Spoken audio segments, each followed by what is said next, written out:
is True Capitalist Radio. True Capitalist Radio. I am your host, the man they call Ghost. The badass of business. Give him capitalism or give him death. That's it. Period.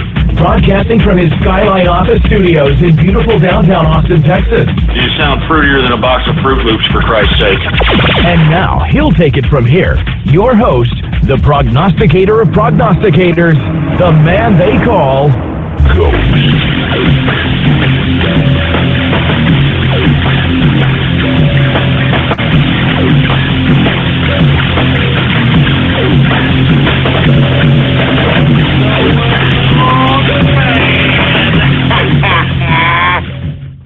How's it going, folks? And thank you for tuning in with me to another edition of the True Capitalist Radio broadcast. And of course, I am your host, the man they call Ghost. And once again, folks, I want to thank everybody for tuning in with me. This is episode number 400. That is exactly right, folks. This is episode number 400 for all the folks that are keeping track of the True Capitalist Radio broadcast. And before we get into anything else, I'd like for everybody to please spread it around like wildfire that we are in effect in the house, and we are live every Monday through Friday, 4 p.m. Central Standard Time. All right? You know what I'm saying? And, of course, the official website to that is blogtalkradio.com/ghost. That's blogtalkradio.com/ghost. Anyway, folks, if you haven't already done so, please follow me on Twitter. The Twitter name to follow is PoliticsGhost. All one word, no underscores. PoliticsGhost is the name to follow, folks. And at the same time, I am on Gab, folks, the Twitter alternative. For you folks that have not signed up for it, I strongly advise you to do so. The website to sign up for, to type it in your web browser, is gab.ai. That's right, folks, gab.ai. And you can follow me on there, folks, at PoliticsGhost as well, all right? Anyway, folks, thank you very much for tuning in with me. There's a lot of things to talk about. I was a little bit inconsistent last week, unfortunately, because of the holiday week. You know, I wanted to have a broadcast on Turkey Day. Unfortunately, that didn't pan out very well because, you know, family just would not get the hell out. And we had all kinds of badass spread, folks. I mean, you know, Mrs. Ghost, she knows how to cook the turkey. She knows how to cook the ham. She's just a great cook. I mean, you know, I'd like to say we're both good cooks. But you know, yours truly has always got to worry about stocks. Yours truly has always got to worry about making capital, worried about my brick and mortar businesses. Now I got to worry about the show, got to worry about the Trump train, worried about Trump administration, the whole 9 yards. And let me tell you something, Mrs. Ghost supplements that by doing things that, you know, I just don't have the time or the energy or the effort to do. So I love Mrs. Ghost. And as a matter of fact, folks, I want to thank everybody for not showing me up on the autograph situation. For you folks that are unaware, Mrs. Ghost's autograph is for sale. And if you haven't already looked at it, go ahead and type into your browser right now, ghost.market. That's right, folks. Ghost.market is the website. That's where yours truly sells any kind of merch. And right now, because of the fans, for some reason, they wanted Mrs. Ghost's autograph. And I want to thank you folks for, first of all, for buying a few of them, but secondly, not being ass cracks about it and trying to show me up, you know, trying to buy more of my wife's autographs than my own. All right, I feel a little better now. Anyway, I don't want to get into that, but anyway, I want to thank you folks for that. Anyway, so much stuff to talk about at this point in time. I want to just basically just kind of graze through the market, folks. I don't necessarily want to promote the market at this point in time. I have said, and I'm going to continue to say, this is a trap. I do not believe that these stock prices are real. This is overinflated. I mean, and listen, aside from the Federal Reserve potentially raising interest rates sometime in December, whether it's or before Christmas or after Christmas, we also have to take in consideration, folks, that fourth quarter earnings have yet to come out. All right, and if you have looked at the dismal Black Friday retail report, it shows me, as an investor, that not too many people are going out and partaking and consuming on a retail end. The numbers were very disappointing for Black Friday, and I don't know why people are surprised. I mean, this is the Obama 2 economics. I don't know why people are surprised, to be completely honest with you. Now, on a side note, I wanted to just make a little bit of a comment on all the Black Friday violence that happened all across the country. I mean, are you serious? I mean, this is a testament to the fact that we have such a complacent society. I mean, what are we at? Over almost 95, 96 million people out of work and these are employable people out of work in America. A lot of these folks are unfortunately going on into government entitlements, and they got a lot of time on their hands. And when you got a lot of time on your hands, this is the kind of activity, in my personal opinion, that happens. You got a lot of violence, you got a lot of breeding. I don't want to get into it. But anyway, I wanted to comment about the Black Friday violence. What are you people doing? What are you people doing, for heaven's sake? All right? And moreover, the Black Friday violence, I think, is setting a precedent that more folks are going to be purchasing their products now on from online venues. I don't know if I've seen the preliminary reports about Cyber Monday. Cyber Monday is probably when all the numbers are tallied out. All right? All the numbers are tallied out. I believe that this is going to be the best Cyber Monday that has ever happened. And I think the next one is going to be even better. So I think that we're seeing a little bit of a shift into a cyber situation, and unfortunately has nothing to do with the fact that people don't have money in their pocket. Well, a little bit it has something to do with it. But a lot of the people that actually have money in their pockets, they don't want to commiserate with the folks that are out there killing each other over a goddamn freaking air fryer. You know what I mean? I saw some people fighting. I saw a video of people fighting each other for towels, for heaven's sake. Towels? Are you kidding? Towels. TVs, I mean, you name it. Every year it's the same crap, different plate. And I don't understand it. I just don't understand it. I mean, a lot of these deals that these people are killing each other over, they're online, idiots. I mean, you don't even have to wait. You know what I mean? You don't even have to wait. You don't even have to partake in this nonsense. People just like this drama. I think people like drama. They like dramatic episodes. They like being involved in things. I mean, it just goes back to that attention whoredom mentality that seems to be prevalent in this country. And we can thank Hollywood for that. We can thank stupid-ass shows like The Voice and American Idol, all this me, I, my. And that's why I tell you folks, for you millennials especially, try to catch yourself. Try to catch yourself how many times you say me, my, I, me, my, I, in reference to any conversation that you're having with anybody. And let me tell you, the more times that you say I, my, me, I, my, I, you're going to turn these people off, all right? Because nobody cares about what you have to say unless somebody asks you. If somebody asks you, hey, what do you think about this, this, and this? That's when you can be like, well, I think that...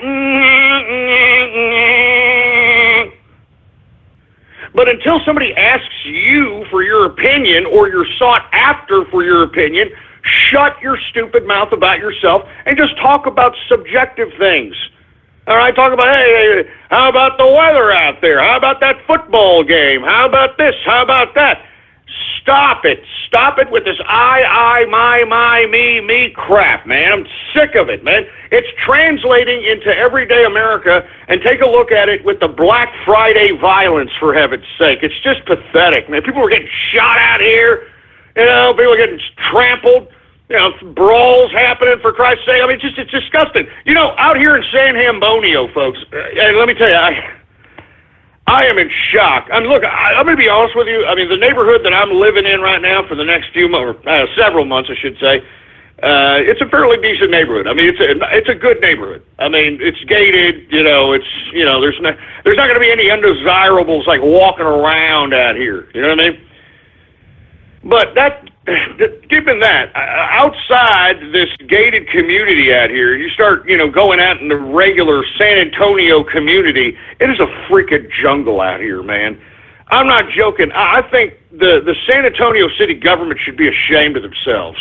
If they, and not to mention the Castro brothers, the Mexican golden boys of the Democratic Party, they're supposed to be these golden childs out here. If they are going to run on this city, I mean, you should be ashamed of yourself. Seriously. Let me explain to you what happened on one of these, Black Friday holiday weekend situations out here in San Antonio, Texas. Some feller was, waiting for his wife at a Walmart, all right? Waiting for his wife at a Walmart, sees some thugger.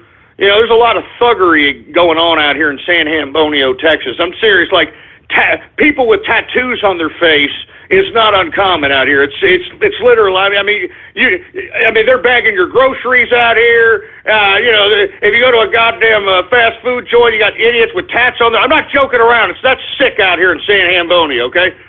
Anyway, this feller is sitting in his car at a Walmart waiting for his wife while she's shopping, sees some idiot thug beating the bejesus out of his girlfriend, like punching his girlfriend's head in, okay?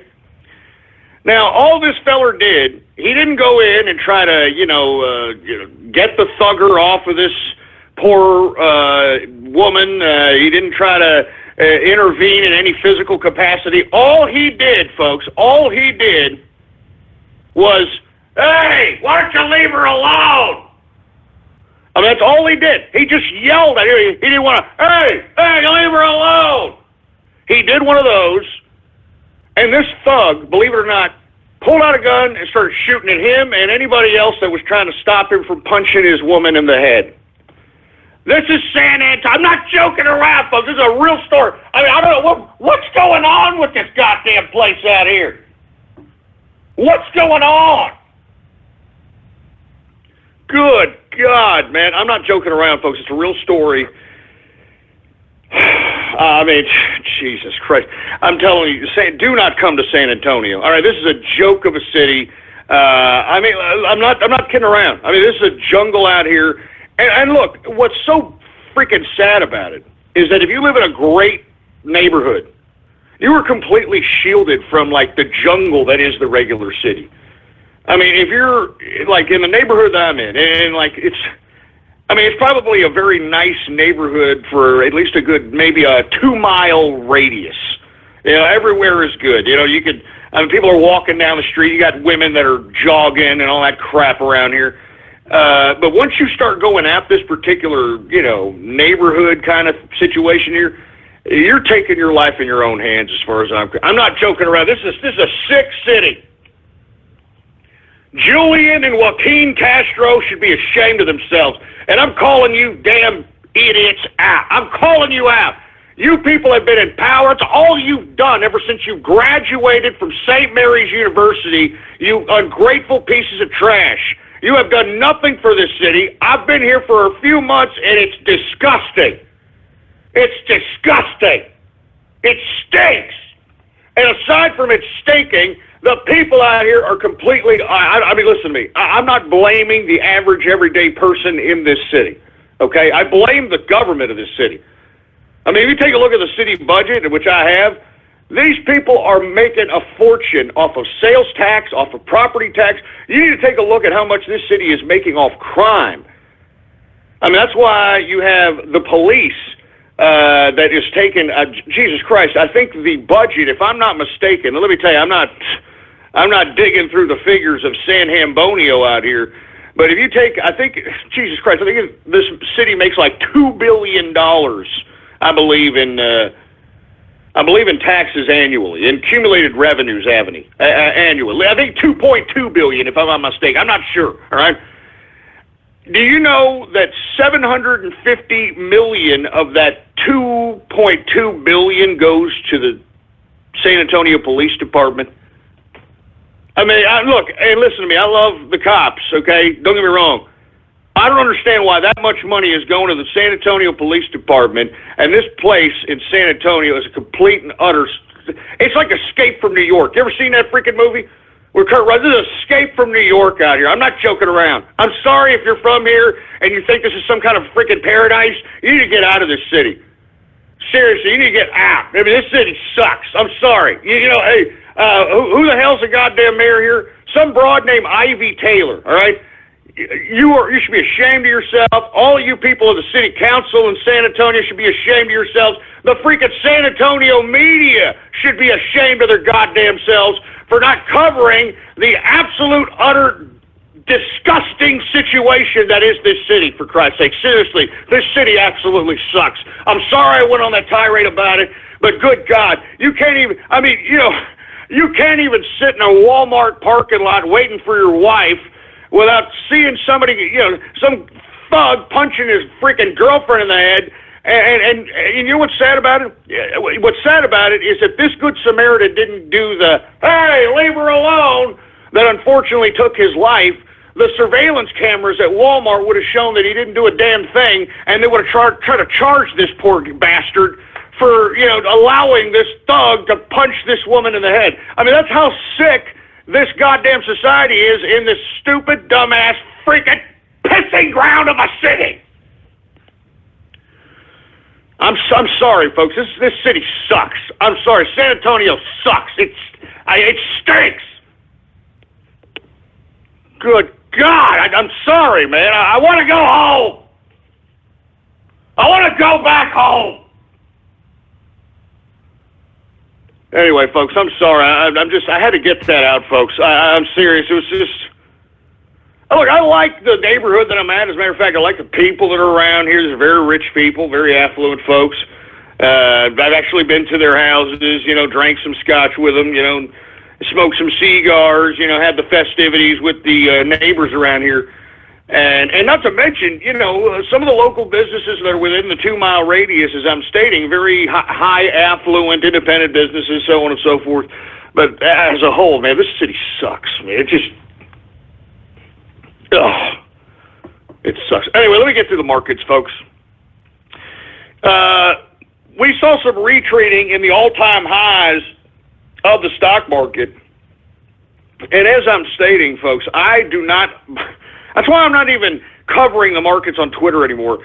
I don't want to encourage anybody to get in this goddamn market. I'm telling you right now.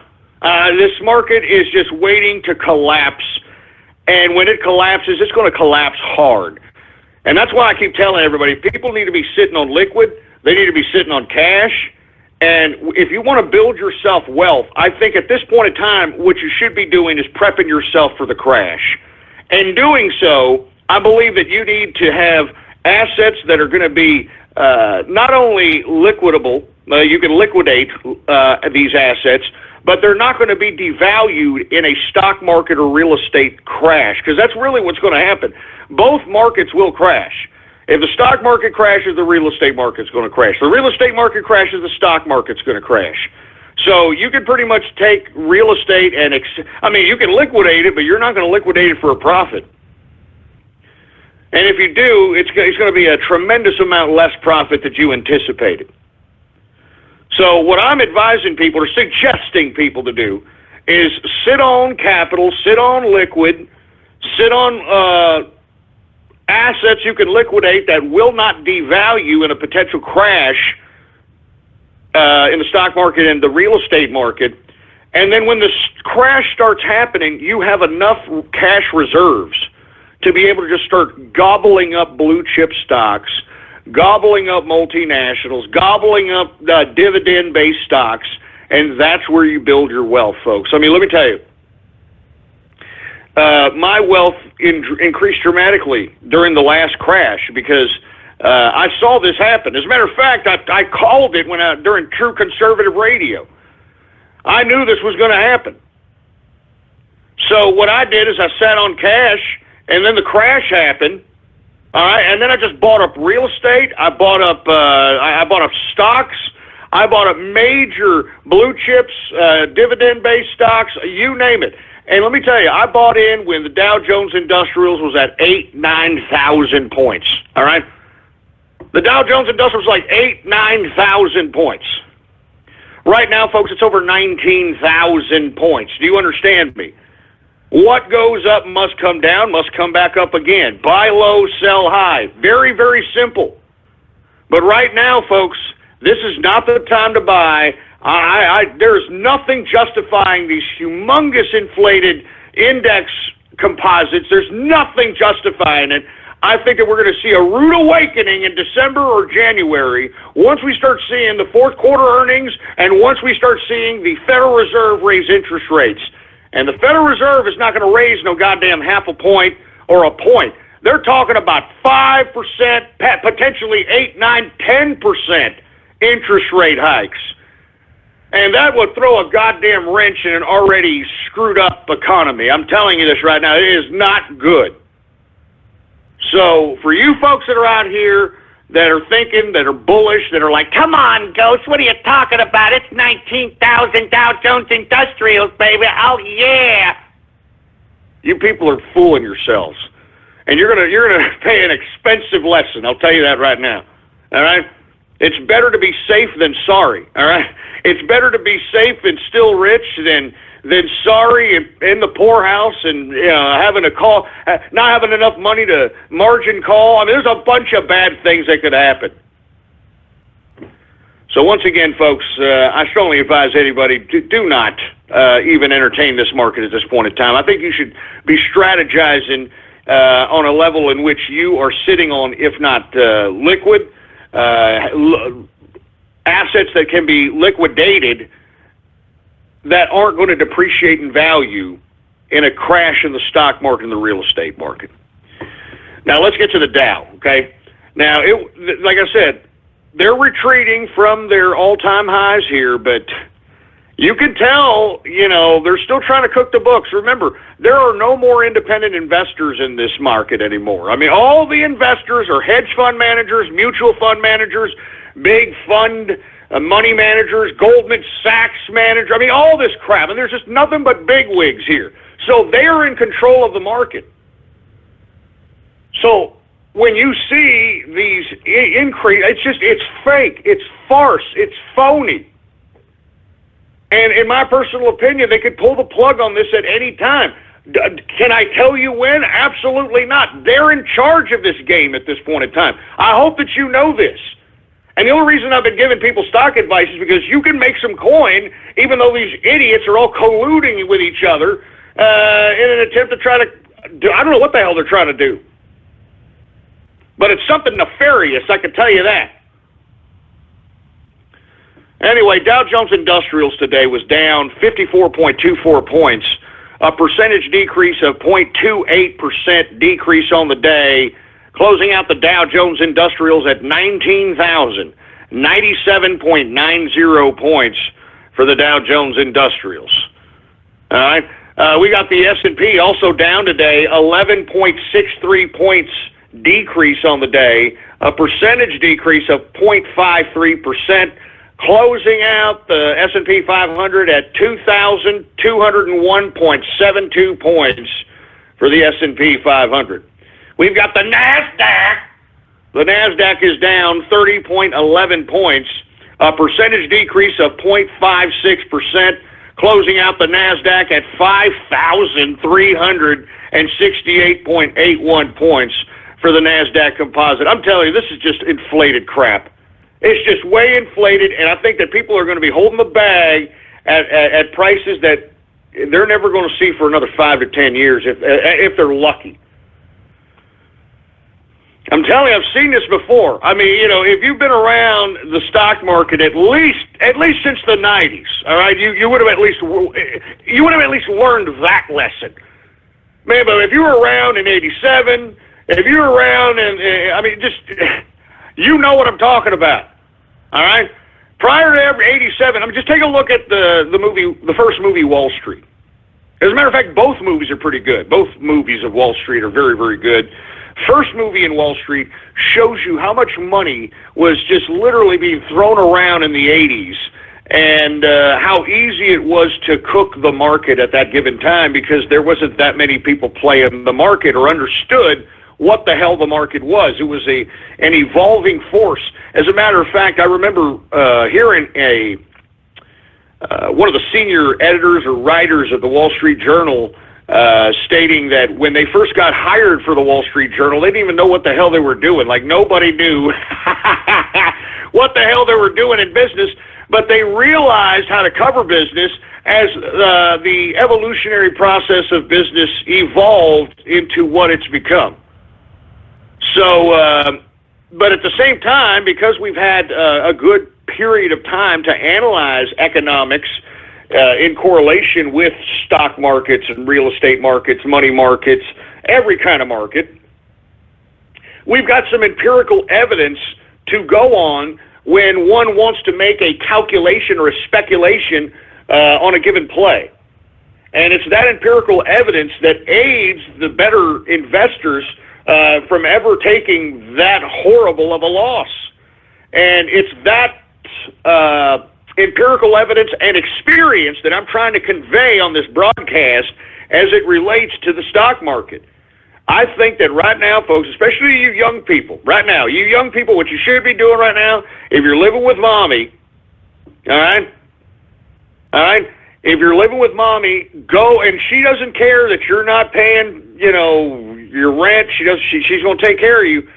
Why aren't you getting like 2 jobs at the same time and saving your damn money? I don't care where you save it. I don't care how you save it, all right? Be ready so that when the damn stock market collapses and it's like literally Dow Jones Industrial 9,000, NASDAQ 2,000, S&P 900, all right?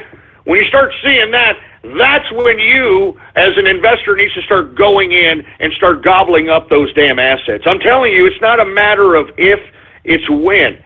And in my speculation, from my experience from these markets, folks, when the fourth quarter earnings start coming out and the Federal Reserve starts raising interest rates, I think we're going to see some serious contractions, and not just the stock market, but the real estate market. So let me tell you, if you're holding real estate right now, I would definitely sell off. I have sold out the majority of my holdings in real estate because I know what's going to happen. What happened in 2008, 2009 is going to happen again. And you see, a lot of the real estate plays that I made during my lifetime came during that time when real estate was dirt cheap. I mean, folks, I'm not joking. Real estate, everything was dirt cheap. You just had to have the money. You just have to have the money, for heaven's sake. That's all you have to have, all right? What you should be doing right now is planning to save and have enough money so when the damn thing starts crashing, you go in and you make yourself rich within the first 2 years after the crash. I mean, this is what Warren Buffett has done, folks. This is how this man has made billions of dollars. This man goes into the stock market when everybody's leaving. And why? Because he's always had capital and cash reserves. Always. And when he sees a dramatic contraction in the market or a crash in the market, that's when he starts going in, folks. And that's what you should be doing right now. And let me tell you, I know that they're trying to clamp down on folks that are pattern and day trading that do not fall under the category of having $20,000 in their brokerage account. And I think that's sad. But a way to combat that, folks, is for you to sit on capital. Sit on cash reserves. And when this stock market starts crashing, and you start seeing Dow Jones Industrials at 9,000, 8,000 points, you need to start going in and gobbling up some blue chip stocks. You need to start going up and gobbling up some dividend stocks. I mean, this is where wealth is made. If you got enough money, if the real estate market has crashed, you go in there as well, baby. I mean, this is how you make wealth. You plan ahead of time. No one's going to give you anything. That's what I keep telling you, folks. If you're going to be a capitalist, you got to plan. You got to have a master plan so you can take control of your life.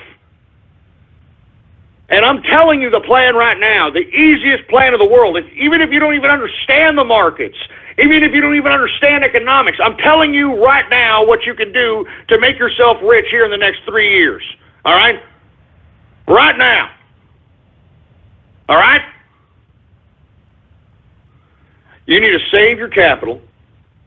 You need to sit on cash. You need to make sure you have a lot of cash reserves so when these markets starts tumbling down, that's when you go in and start building your net worth. You start gobbling up cheap-ass properties. You start gobbling up cheap-ass stocks. I mean, you know what I'm saying? This is how you do it, folks. All right? This is how you're doing it. Anyway, let me continue going, folks, all right? As a matter of fact, I'm just going to go through the basic commodities on this time around, the energy and metal sector, because there's so much news to get to in the political and social fronts that I want to get to them. But once again, I encourage everybody from now on, save your cash, sit on capital, wait for the crash, and you're going to get rich within a few years. I'm talking rich. I'm not joking around. Now, it's easy to get rich. To stay rich is another question. All right? Just because you get yourself a lot of money, folks, doesn't mean that you should go out there and just blow it all. I mean, you got to be smart. You got to understand how to be a capitalist, folks. And let me tell you, people are asking me, hey, Ghost, are you going to have that book coming out? I'm going to, hey, man, I don't even have enough time to breathe. All right? I've been slowly but surely trying to write this book. But I haven't even had enough time to breathe, for Christ's sake, man. I had to, conduct business at my brick-mortar businesses on Black Friday, and I saw what happened, so I had to do a show later that evening. I don't have enough time to breathe out here, for Christ's sake. Anyway, folks, let's get to the energy sector, and then we're going to go ahead and move on and get to some news, so on and so forth. WTI and everybody else in the energy sector is going up today because, according to OPEC, once again, even though we've said nothing but negative news coming out of there, according to OPEC, they're apparently going to get some deal. I don't know what the hell's these people's problem. I'm going to be honest with you. I think they're just dicking around with the market, with excuse my French. I think that's exactly what they're doing. Anyway, this is why you saw a increase in the energy sector, because of OPEC putting out all these stupid messages, for Christ's sake. It's stupid. It doesn't even make any sense. Anyway, I think OPEC is done. We have found, a humongous oil deposit out here in Texas. They found another oil deposit in Alaska. We're going to be energy independent once Donald Trump is president, for Christ's sake. We're going to see gas prices go down. We're going to see our energy price go down, which will give more money to the consumer. And not to mention, there's going to be jobs available out here, which is going to increase the consumer base, which is going to be more money circulating in the economy, which means more wealth opportunities, new wealth opportunities. All right? Anyway, folks, let me continue on. We got WTI up today, 84 cents, a percentage increase of 1.82%. Closing out WTI at $46.90 per barrel of WTI sweet crude. We've got Brent crude also up 77 cents, a percentage increase of 1.63% increase, closing out Brent crude at $48.01 per barrel of Brent crude oil. We've got gasoline also up, folks, 2.70%. Natural gas, I'm telling you, I don't know, I'm glad I don't play natural gas market, man. You're talking about a fickle market, all right? I mean, it's either feast or famine with natural gas. Natural gas is up today, by the way. 4.76% increase on the day for natural gas. And we've got heating oil, folks. You knew that was coming. What did I tell you? What have I always told you about heating oil? This is an easy play. An easy play every time that you see the Arctic front moving forth, blanketing across America. This is the play to do. And as you can see, here we go, heating oil up 2.63% increase on the day, folks. So anyway, let's get to metals, shall we? The metals! Let's get to the damn metals! Very volatile in the metals sector, folks. You can tell that the damn investors don't know what to do. I mean, you can tell they don't know what to do. They don't know what's going on. They're running scared. And the reason is because finance fundamentals has literally gone over their damn heads. It's stupid. And you know, what really makes me sick is that these people on Wall Street are supposed to be the professionals, right? They're supposed to be the ones that understand all this finance stuff, right? Get the hell out. You don't know jack. Anyway, we got gold up today, $15.40, a percentage increase of 1.30% increase on the day, closing out gold at, wow, $1,196.40 per troy ounce of gold. Wow, whoa, man. That's some cheap gold right there, baby. I don't know, I mean, I like that gold price. I like where this is going. You know, as a matter of fact, I mean, I like jewelry, so, you know what I mean? I like buying my wife jewelry. And what's cool about it is when you buy jewelry and, you know, gold prices are hitting $3,000, you can liquidate that jewelry and make a tremendous profit, even though you were flossing out there in society saying, yeah, baby, you see my gold, baby? Yeah! Anyway, I like these gold prices right here. As a matter of fact, I'm going to try to see if I can find me a rollie out here, you know, and I'm not going to buy it brand new. Let me tell you something, folks. Do not buy a Rolex brand new. I mean, there are so many rollies out here that you could find that are legit, that aren't fakes, that are being sold by reputable jewelers out here, that they are acquired because, man, look, bottom line is everybody suffers from hard times, even idiots that buy Rolexes, all right? And, you know, they need some quick cash, and, you know, what do? They go to the jewelry store, they go to the pawn shop, you know, they go to these places to liquidate it. And, you know, when you've got yourself a little coin, you can be able to take advantage of the fact that you're going to be able to get a rollie out here for about $4,000, $3,000. Anyway, and it may even go lower than that. You know, I think I saw a freaking commercial, if I'm not mistaken, for Helzberg diamonds, if I'm not mistaken. I forgot. I think it was Helzberg, if I'm not mistaken. I'm not sure. But I saw that it was an advertisement and look, this is a testament to how man-child we are getting in this country. It was advertising that if you spend over $999 on like some freaking diamond tennis bracelet, which actually costs about $1,500, they'll give you a free Xbox, whatever, some Xbox crap. I mean, I had never seen such a thing before.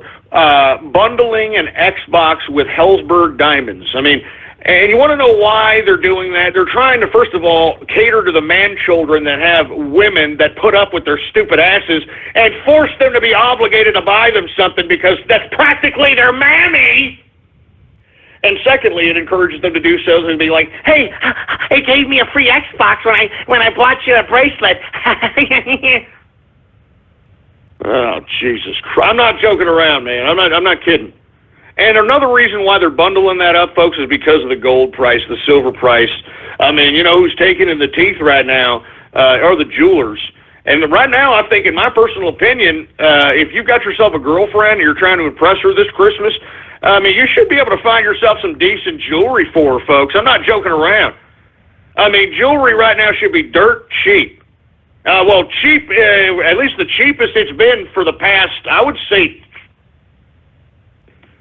for the past 7 years, at least 6 years. So I'm just saying, I like these prices. I like them, and I hope they keep going down because I like jewelry, baby. You know what I'm saying? Aside from wearing it, it's a good asset to have. That's why people have jewelry boxes and safes and crap. You know what I mean? So that, you know, rainy day comes around, that's a liquidatable asset. You know what I mean? Anyway, let's continue going. We got silver up today, 11 cents, a percentage increase of 0.67%, closing out silver at $16.67 per troy ounce of silver. Copper is down today, 0.84% decrease, and platinum is down today, 0.03%. And look, that's the extent of the markets that I'm going to do at this point in time today. I'll get to the commodities at another time. We have got so much to talk about at this point in time, folks. I mean, just so much. I didn't even know where to start. But one thing I do want to talk about right off the bat, folks, is I don't know whether I should start on Pizzagate or Fidel Castro. Let me go on Fidel Castro first, because it's very easy to say his particular stupid two-bit story. Now, I am in shock, first of all, at the media circle jerk around the death of Fidel Castro, all right? I mean, they're calling this guy a romantic figure. He's a great revolutionary. I mean, Justin Trudeau over here, which, folks, I don't know if y'all been noticing that there's been a rumor out here that allegedly Justin Trudeau may be Fidel Castro's son. Now, I'm not sure if I completely believe this, but there is a lot of evidence that points to the possibility of that being possible. Because for some reason, Pierre Trudeau and his wild child wife, which was Justin Trudeau's mom, would go and chill with Castro, I don't know, every once in a while for some goddamn reason. Not to mention, did you see the picture of Castro and Pierre and Trudeau's mother? Trudeau's mother is literally all over Castro. I mean, she's touching his arm. She's got her breast against his arm. And Pierre Trudeau is there like, hey, yeah, you like my wife, don't you? She is a good piece of ass. Yes. Have y'all seen that picture? I'm not joking around. I mean, first and foremost, people are going to say, oh, well, Ghost, I think you're reading too much into that. I mean, so what? She was touching his arm, and her breasts were touching his arm. But that doesn't mean nothing. That means everything, you idiots. Don't you understand that Fidel Castro was, trying to be assassinated at every capacity? I mean, do you understand how much trust and how much security clearance that this woman had to have to get that close to Fidel Castro? Yeah, thank you very much. Somebody just tweeted at me. There it is. They're like, here's the picture. Thank you very much. I just retweeted the picture. There it is. Look at that picture. I just retweeted it. Politics Ghost. Look at that picture. Look at Fidel. Look at that. Look, he's got a cigar in his mouth. He's like, I just enjoyed your wife. I just enjoyed your wife, Pierre. I'm not joking around. Look at that. Look. And first and foremost, I mean, if that was your wife, would you appreciate that? Huh? I mean, look at it. She's got her left hand on the man's shoulder. She's got her right hand on the man's arm. She's got her breast laying on the back of his back arm area there. And then you've got Pierre, holding a book. I don't know what the hell. Why were these people taking trips down there, first and foremost? And secondly, I mean, it was known, folks, all right? It was known that this woman, Trudeau's mother, was a wild child, for heaven's sake. You know what I mean? I mean, she was a damn wild child. Supposedly, she was, went to Studio 54. She liked doing a little dance and making a little love and all this. I mean, good God. Anyway, folks, they had put pictures side by side of Trudeau and Fidel. I mean, it looks uncanny, if you want my personal opinion. And it makes sense why Justin Trudeau cucked Canada by calling this idiot like some freaking, I don't know what, some valiant revolutionary leader. I mean, literally praising this man to no end. Unbelievable. Unfreaking believable, for Christ's sake, man. I'm not joking around. This is a rumor on the internet. It looks pretty valid to me.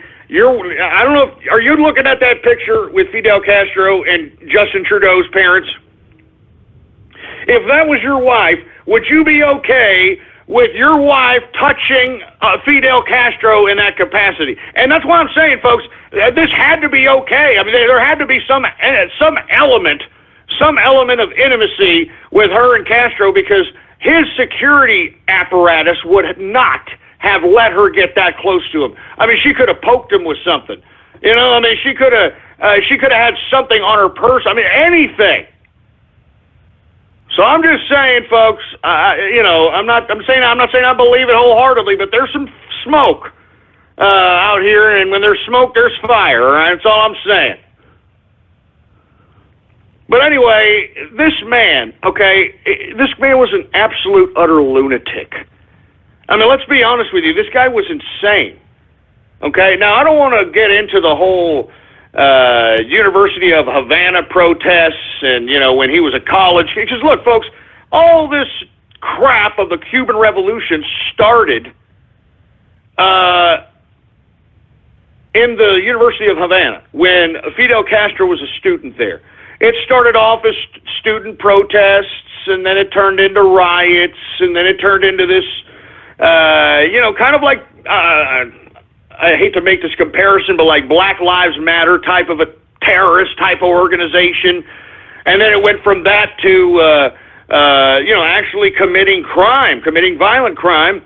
And Cuba actually jailed Castro and put him on trial. And they actually convicted him. And I don't know if you folks have ever read his "History Will Absolve Me" speech. But this man knew that he was going to go to prison for a long period of time. He was the head of that particular University of Havana uprising. But why was he let go from prison? Why did Batista let him go in exile from prison? I'll tell you why, folks, because old Fidel Castro was brought up in an affluent landowner family. Very affluent landowner family. And Fidel Castro was educated by Jesuits. Oh, that's right. He was educated by the Jesuits. Now, I don't want to get into a lecture about the Jesuits, okay? You research them and their influence on world affairs for yourself, all right? And I'll just leave it at that.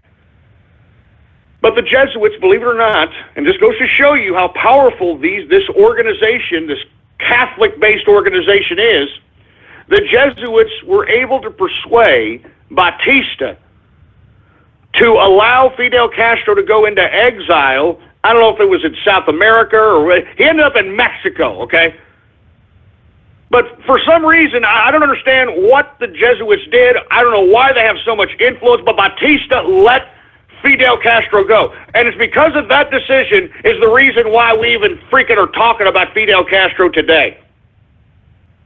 He let Castro go into exile, and I think he went to South America or some crap, made his way to Mexico, and was planning his way back into Cuba, and he was planning to, this is where he went completely psychotic and said, you know what, I'm going to go back to Cuba, and I'm going to go and violently take over the country myself. This idiot was out of his mind, but he actually believed it. That's why I keep telling you about psychopaths.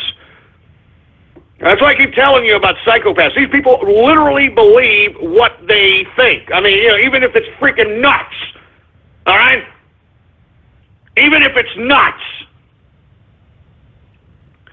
So as a result, folks, he's planning his way back to Cuba, meets Che Guevara, all right? Him and Che Guevara, make a pact with each other, basically to aid each other in trying to develop a guerrilla force to take a boat named the Grandma. Believe it or not, that was the boat's name. They actually chartered this boat and actually boated their way into Cuba.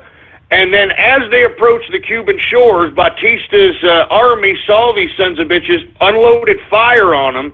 I believe that I believe the boat had about 75 to 100 guerrillas.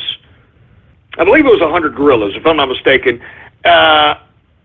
Luckily, or unfortunately for them, they came across Batista's fire as they approached the Cuban shores, and I think at least 7 to 10 of them got away. The rest of them were completely decimated and murdered.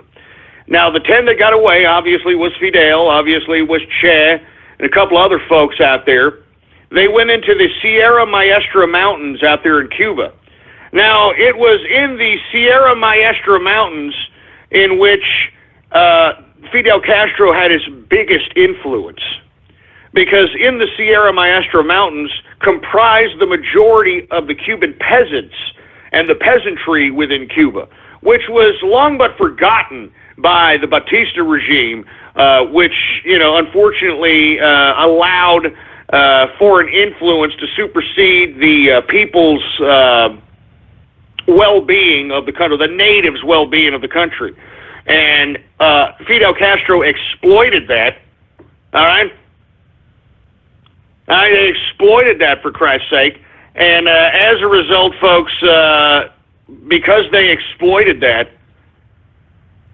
they were able to accumulate a guerrilla force within the Sierra Maestra Mountains. Now, how were they able to do that? How were they able to convince peasantry, a couple of 10 guerrillas that were able to make their way into the mountains after being, almost decimated, heading to shore? How were they able to do that? Well, I'll tell you how they were able to do it, folks. Okay? They were able to trade knowledge with the natives, with the peasantry. You understand me? I mean, they were able to trade knowledge. I mean, let me explain what they did. They taught the peasants how to read. They taught the peasants, Che Guevara taught the peasants how to doctor themselves, because Che Guevara, believe it or not, was a doctor. Taught the peasants how to write. And it was this knowledge that was given by the peasants, given by the revolutionaries, that created a sense of camaraderie with the peasantry. And because the communists, or I should say Fidel Castro and his guerrillas, they weren't communists at the time, since they were trading this knowledge with the peasants, it won a level of respect that's why these peasants were able to, or willing, I should say, not able, they were willing to lay their lives on the line for the cause. Willing to lay their lives on the line for whatever Fidel Castro was putting forth, because he was the one, and Che Guevara and all the guerrillas were the ones that were making their lives better by educating them, by teaching them how to read, by teaching them how to write. But you see, folks, if you're teaching a people how to read and write, that's one thing. But while doing that, he was fashioning their appetite into believing that he himself will bring them, the peasants, which lived in the Sierra Maestra Mountains, into some level of flourishing or legitimacy in Cuban society if they went with him and fought against Batista's forces. And literally, folks, that is literally history from then on. He trained his own guerrilla forces in the Sierra Maestra Mountains, and then from then on, he started going from base to base, hitting up bases of Batista's army, confiscating weapons, confiscating artillery, doing acts of terrorism, because that's exactly what they did. They did acts of terrorism, so on and so forth. So, I mean, that's what I'm saying. I don't know, man. That's all I'm saying.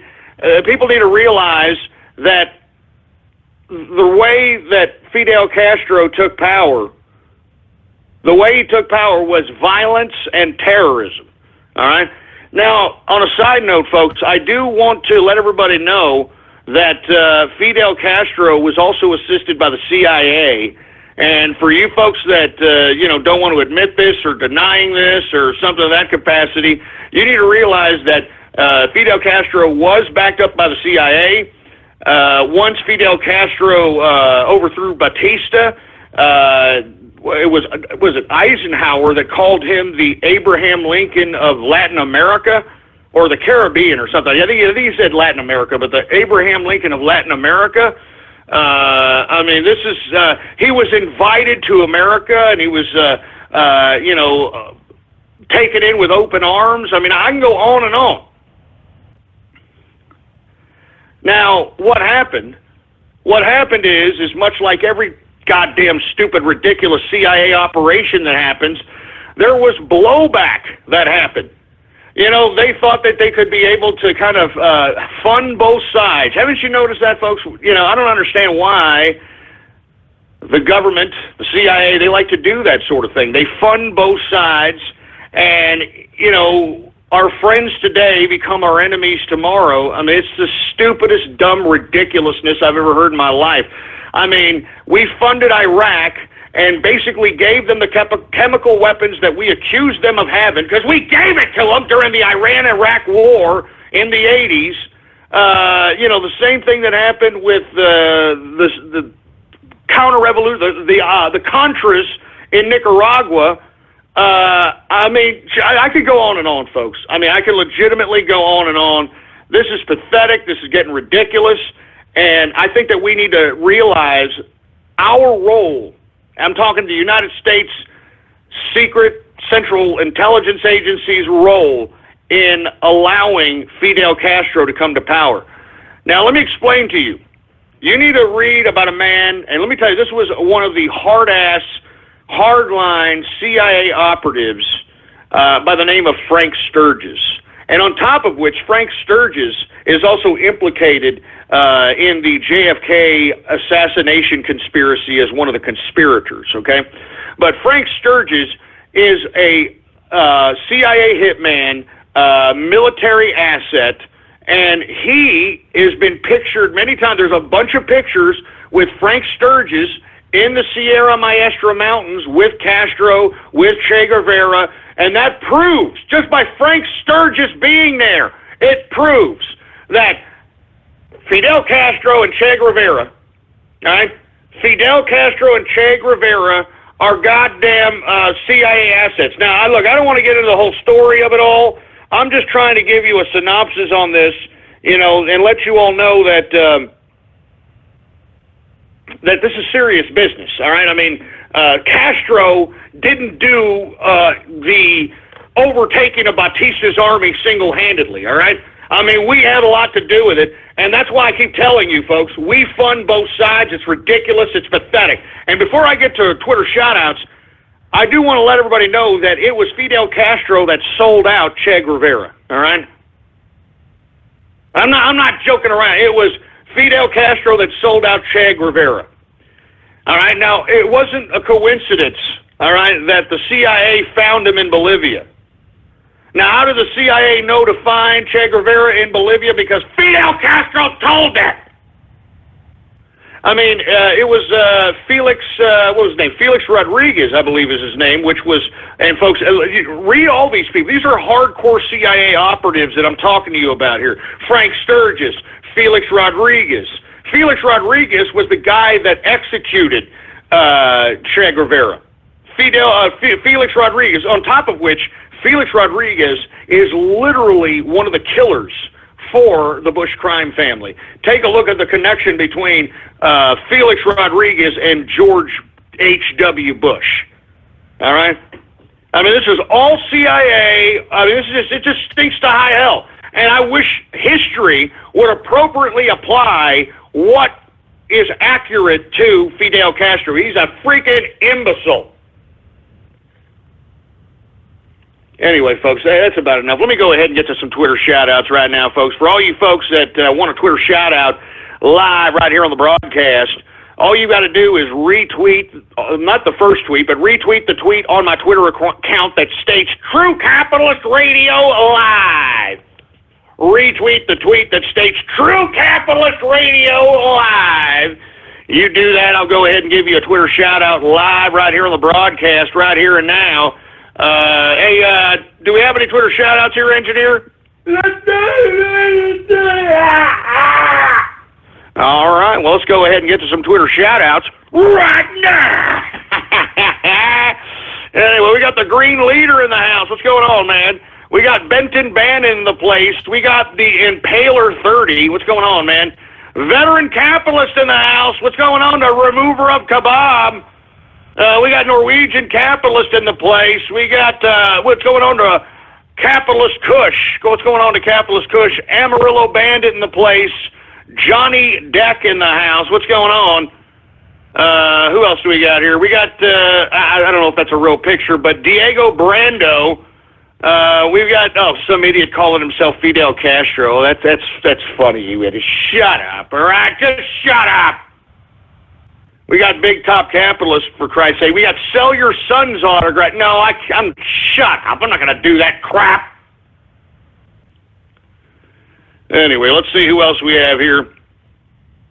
We've got buck shots for Buckeye. Look, shut up. And first of all, it wasn't even a shooting, you idiot. It was reported as a shooting because everybody heard shots fired. It was a goddamn kebab with a freaking... No, excuse me. It was a Somalian. It was a Somalian refugee with a freaking car and a knife, all right? Jesus Christ. Anyway, who else do we have here? We got Castro first, Soros next. Oh, yeah. That's what I'm talking about. Ohio Cuckeyes. Oh, man, that's horrible. I don't even know what to say about that. We got 727 caller. Excuse me. We got Metroid Junkie in the house. We've got drifting at Ohio State. Oh, shut up! Shut up with that crap. We got Taco Capitalist. What's going on, man? We got Tweely Atkins. We got, who else we got? We got 400 Bernie Porno. Just shut up, all right? Happy 400th episode goes. Hey, thank you very much, folks. This is the 400th episode of True Capitalist Radio. By God, I can't believe we're already at 400 episodes, folks. 400 episodes of True Capitalist Radio. Good God. Anyway, we got Exara Hawks in the place. What's going on? We've got NRJ Commando. We got Freddy's Smart TVs. What's going on? I guess Freddy's Smart TVs is having a freaking Black Friday or Cyber Monday sale. I don't blame them for wanting a shout-out. We got Windows and Doors in the house. We got AL the Game Freak. Who else we got? We got Edgar Raines. We got Joe Internet. Who else do we have here? We got, I'm not saying that disgusting name. We've got Dirk Pitt. We got Venison. What's going on to Venison? Scarlet Moon. We got, I'm not saying that. You guys are getting disgusting with this Ohio State crap, man. Seriously, shut up. We got True Terminator Radio. Shut up, man. Aliens abduct ghost. Hey, look, I just tweeted last night what was being reported out there. And what was being reported, I don't want to get too much into this, but there was freaking unidentified flying objects over Turkey, and it was massively witnessed by a whole bunch of people. Now, I had to report it. I don't believe in UFOs, folks. I believe it's probably some kind of technology. Maybe it's NATO showing something. I don't know what it is. But it's obviously something that has not been shown to the public. I tell you that right goddamn now. Jesus Christ. We got Novelty Best in the house. We got 727 caller in here. As a matter of fact, we are well into the second hour of the True Capitalist Radio broadcast. And, of course, I am your host, the man they call Ghost. And once again, folks, I want to thank everybody for tuning in with me. If you want a Twitter shout-out live right here on the broadcast, all you have to do is retweet my first tweet, retweet the tweet that states True Capitalist Radio Live on my Twitter account, and the Twitter account is Politics Ghost. Retweet True Capitalist Radio Live, and I'll give you a Twitter shout-out live right here on the broadcast, right here and now. See if we have any more of these sons of bitches, for Christ's sake. I can already see you guys are getting sick with these. All right? Look at this, 400 Brony episode. Shut up, all right? We got Silent Capitalist. We got Smooth Capitalist. We got Ghost Kruger. We got 400 Double Dip. Shut up, you stupid moron. We got Deplorable Frieza. We got Atron Havoc. We got the Brony Network in the house. Ghostler Youth for Allah. Ghostler Youth for Allah. That better be a goddamn joke. Ghostler Youth for Allah. Get the hell out of here. We got Ann and the Wizard. We got Trump and Capitalist. Slash prices in Ohio. Oh, Jesus. Give me a break.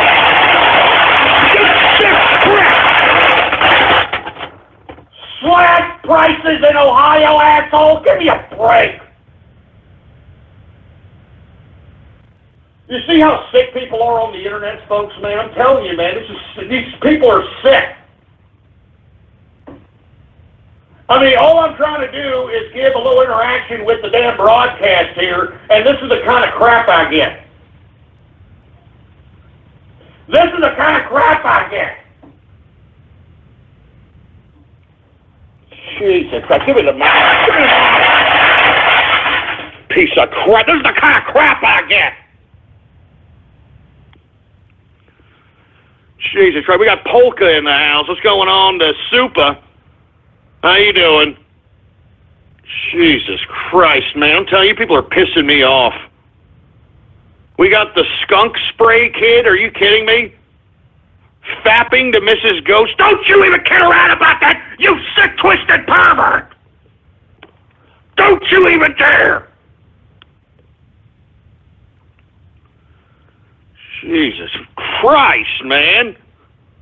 I'm telling you, I'm only going to take a couple more of these, and I'm going to move on with the broadcast, because I can see where you idiots are going with this crap, man.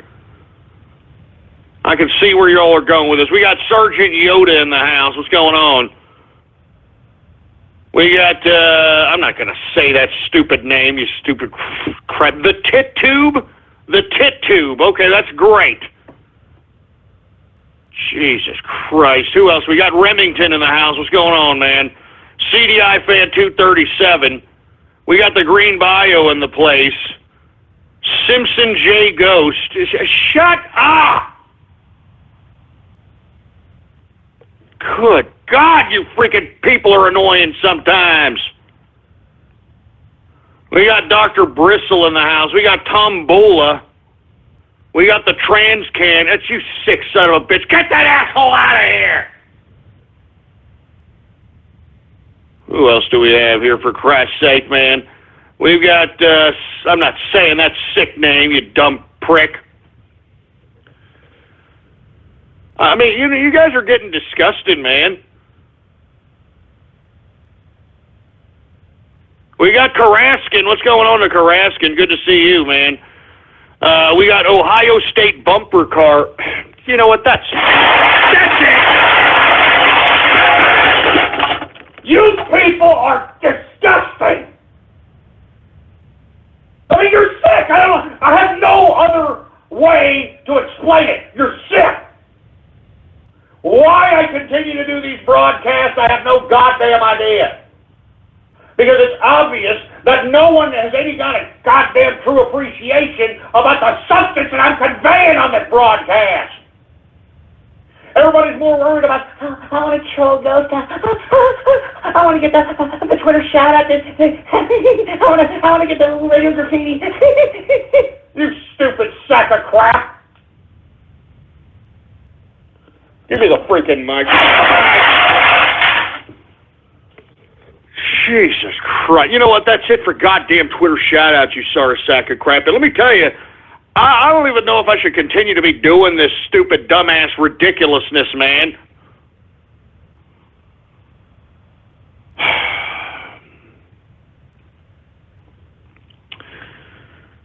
Anyway, folks, let me just calm down here. All right, let me just calm my ass down here, folks. I want to say, first and foremost, my apologies, man. That I'm sitting over here and I'm just,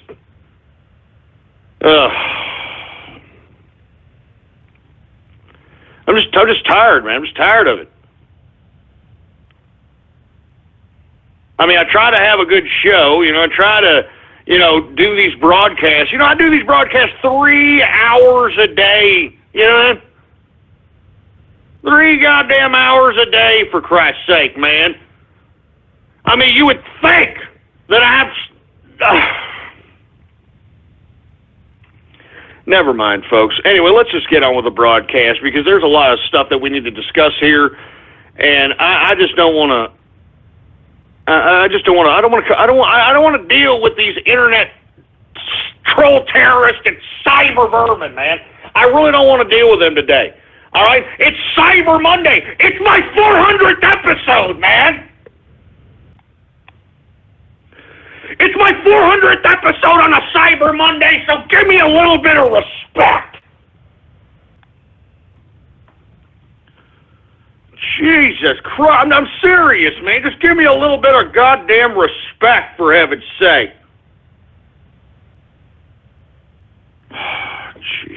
Christ, man. Anyway, folks, look, I'm sorry if I'm, if I'm going off keister here. I'm a little upset. I'm a little angry here. Jesus, I'm a little angry. All right, I'm sorry. Anyway, and the reason I'm a little angry is, aside from these goddamn idiots that are trying to troll me on the goddamn Twitter here, this circle jerk by the media, by the left, of Fidel Castro being some kind of a goddamn saint, by him being some kind of a goddamn revolutionary figure. He's a fraud. He was a psycho. I mean, he killed people to obtain what he wanted, for Christ's sake. He wasn't diplomatically elected. This man killed everybody. I mean, he put people to death, for Christ's sake, man. He put people in re-education camps. All right? I mean, he would imprison gay and lesbian people in the re-education camps, for Christ's sake, man. There are more prisoners of conscience in Cuba per capita than any goddamn country in the world, for Christ's sake, man. I mean, I can't believe you people. Seriously, I cannot believe you idiots. Well, and I'm talking about you people that are praising Castro. I can't believe you idiots, all right? You should all be ashamed of yourselves, all of you. Praising some asshole who violently took power and literally has been a dictator since 59. He's been the dictator of Cuba since 59 and then gave the country to his younger brother. I mean, this is modern-day feudalism. This is modern-day monarchy, you stupid morons. I mean, seriously, how in the hell how can anybody justify this? How can anybody... that's why I'm tired of dealing with liberal lunacy, man, all right? I'm serious, I'm tired of it, all right? I'm tired of it. I'm tired of it, man. I'm sorry. That's why I do not want to come together with a liberal, all right? You will never see me saying, hey, liberal, why don't you come on over here and shake my hand, and I'll put a rubber glove on it just in case you have the AIDS. Here, I'm going to put a rubber glove. Put it there, liberal. I will never say that. You people are sick. You people need your heads examined. You people are part of a cult, and you should be ashamed of yourselves if you call yourself a goddamn liberal. If you affiliate with the Democratic Party, if you call yourself a Democrat, you should be ashamed of yourselves. You're sick. You're twisted. You're a space cadet in your own goddamn mind, for Christ's sake. The criminality, the corruption, the Satanism, the pedophilia. You should be ashamed of yourself. You should be a goddamn shame of yourself. Jesus Christ, man.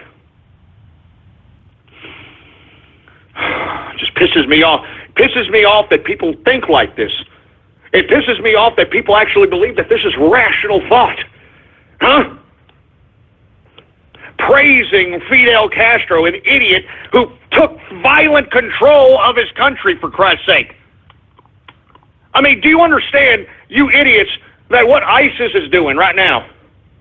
That's what Fidel Castro did, you dumbasses. Do you get it now? So basically, if you're praising Fidel Castro, you're praising ISIS, because they're utilizing the same methodology, which is terrorism, death, and chaos to take control of territories. So if you're praising Fidel Castro, you're praising ISIS, and you're a piece of trash. And as far as I'm concerned, there should be somebody watching over you as far as I'm concerned. You're a threat to America. You're a threat to America's national security, you piece of crap.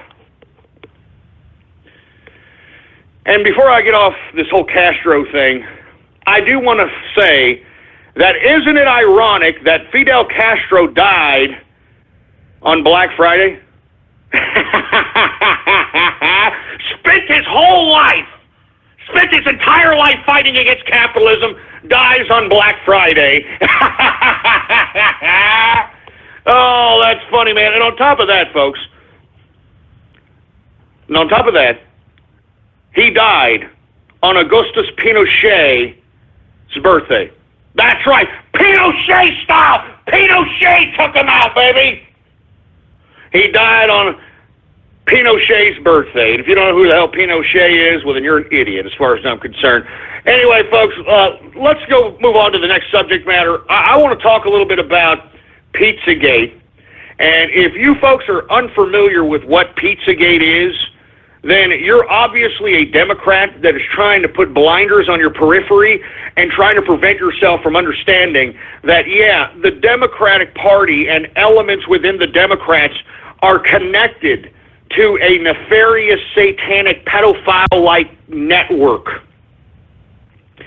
And I think that you all need to do your own investigative work to understand and connect all the dots in this very complicated web of child pedophilia network. And listen, from my investigations into the Pizzagate scenario, and let me tell you, we've got researchers in the capitalist army on top of a variety of different researchers all across the internet that are independent journalists that are taking it amongst themselves to go out and figuring out what the hell is going on with this Pizzagate thing, because the mainstream media sure as hell ain't covering it. But folks, what has been uncovered is that people that are affiliated with the Democratic Party, okay? People that are affiliated with the Democratic Party have been tied into what seems to be an alleged satanic child pedophile network, folks. And I know that this sounds very far-fetched, and I know that on face value, if somebody tells you this right away, you're like, well, what are you talking about, Ghost? Are you kidding me? A satanic pedophile network? What are you talking about? What are you, tinfoil hatting there, Ghost? What are you talking about? Folks, I strongly advise you to do your own investigative work on this, because the mainstream media is not going to tell you about this. I mean, there are affiliates and operatives connected to the Democratic Party.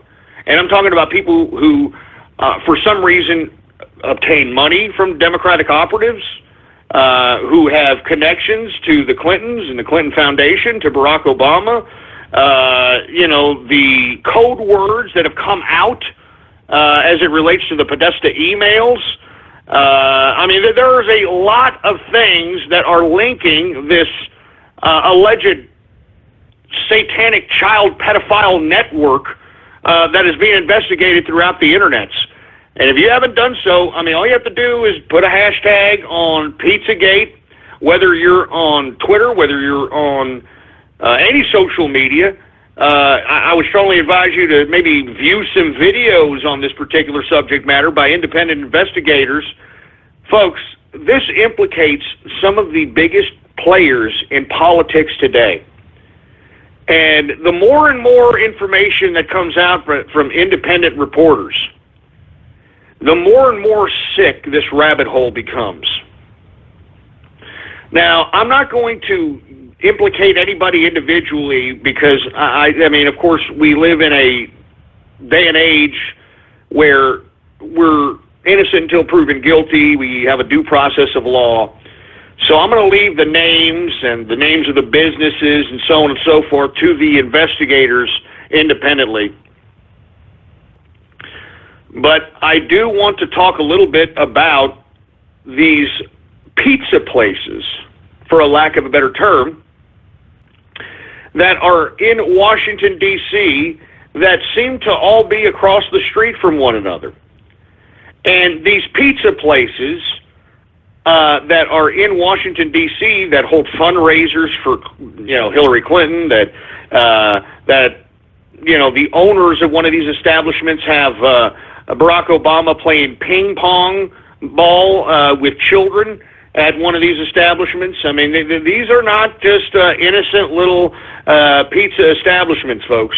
And moreover, the logos of these particular pizza places are very nefarious, one of which is a blatant symbol that has been identified by the FBI as a pedophile signaling symbol.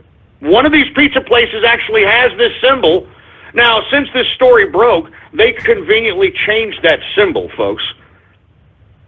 But if you continue to do this investigative work, you start to begin to realize that there could be some potential, not just child pedophile satanic network, but I am starting to, from my investigation, and look, you can call me tinfoil hat all you want to. You do your own investigative work, folks. It's all on the internet. It's all there. I mean, you know, no one can tell you what is actually going on there because no one's reporting on it. All the reports are independent of concerned people that are concerned about children that are potentially being, if not molested, raped, hurt, if not killed.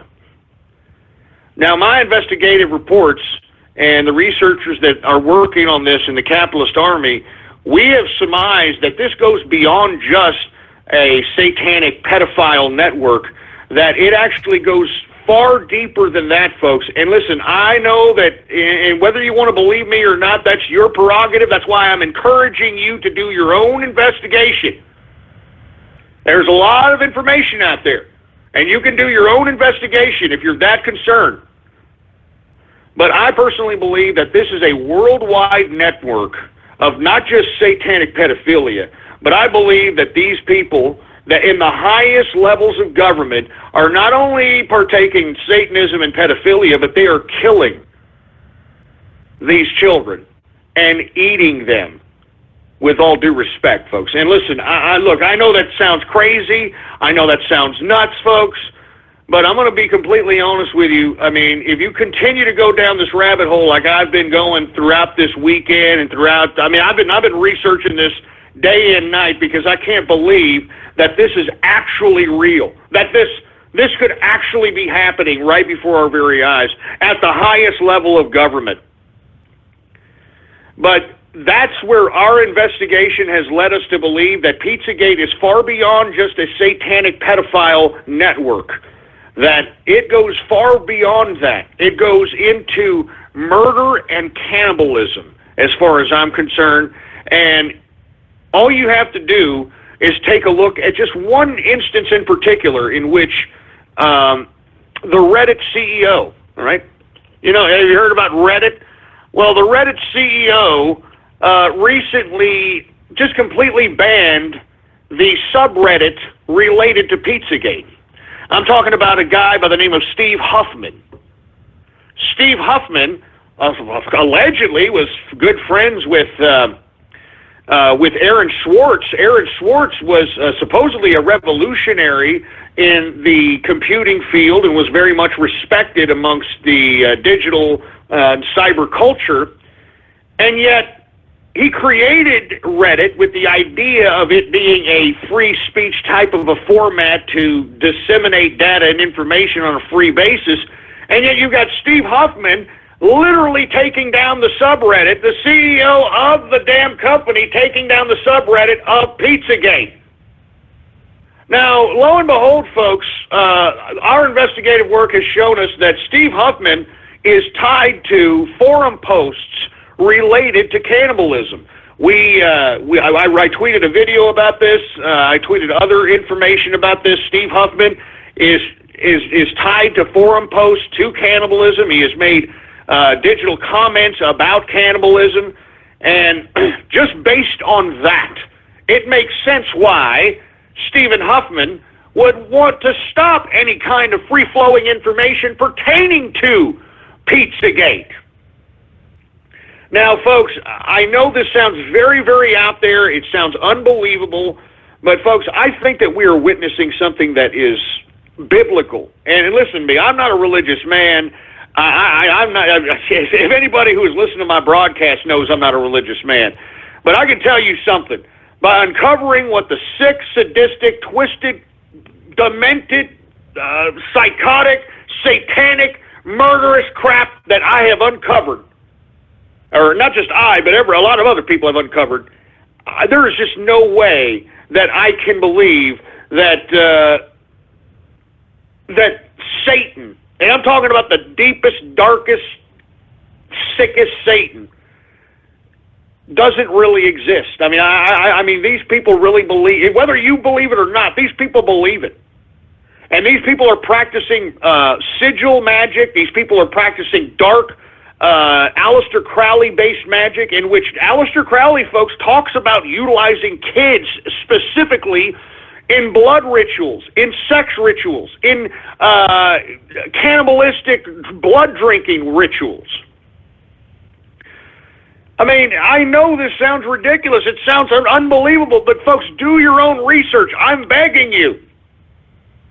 Educate yourself on this subject. There is a lot of information. I mean, literally, the lamestream media is not going to touch this with a 10-foot pole, because if you want my personal opinion, it implicates a lot of them at the higher level as well. So as I'm stating, folks, we have to continue to research. That's why, and we're going to talk about this later, you've got the mainstream media trying to hype this idea of, quote, fake news. Huh? Fake news. Isn't that the pot calling the kettle black, for Christ's sake? This whole mainstream media has been lying to us throughout the whole goddamn presidential cycle of 2016. Outright slanderous lies coming out of here, and these people have the audacity to talk about something that's fake news? You've got to be kidding me, all right? You've got to be kidding me, for Christ's sake, man. Jesus Christ, man. And listen, all I'm saying is that you folks need to research this stuff for yourself. The owners of these pizza places in Washington, D.C. are all connected to the Democratic Party. They're connected to Obama. They're connected to Hillary Rotten Clinton. They're heavy into the Democratic operative scene, if you will. They're hardcore, quote, liberals. All right? And if you go down the rabbit hole, and let me tell you, we've done extensive research on the people that own this place, or these places. We've looked in their social media networks. We've investigated who these people are, who follows them, and every single connection comes back to Satanism, comes back to pedophilia, comes back to Mariana Abramovic, that stupid satanic high priestess. Because let me tell you, in my personal opinion, Mariana Abramovic, whatever the hell her name is, that woman is a high satanic priestess.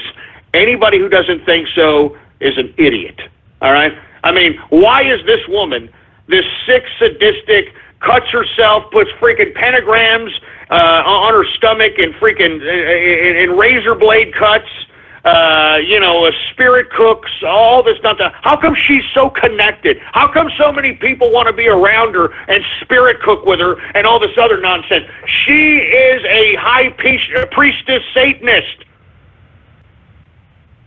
Do you understand?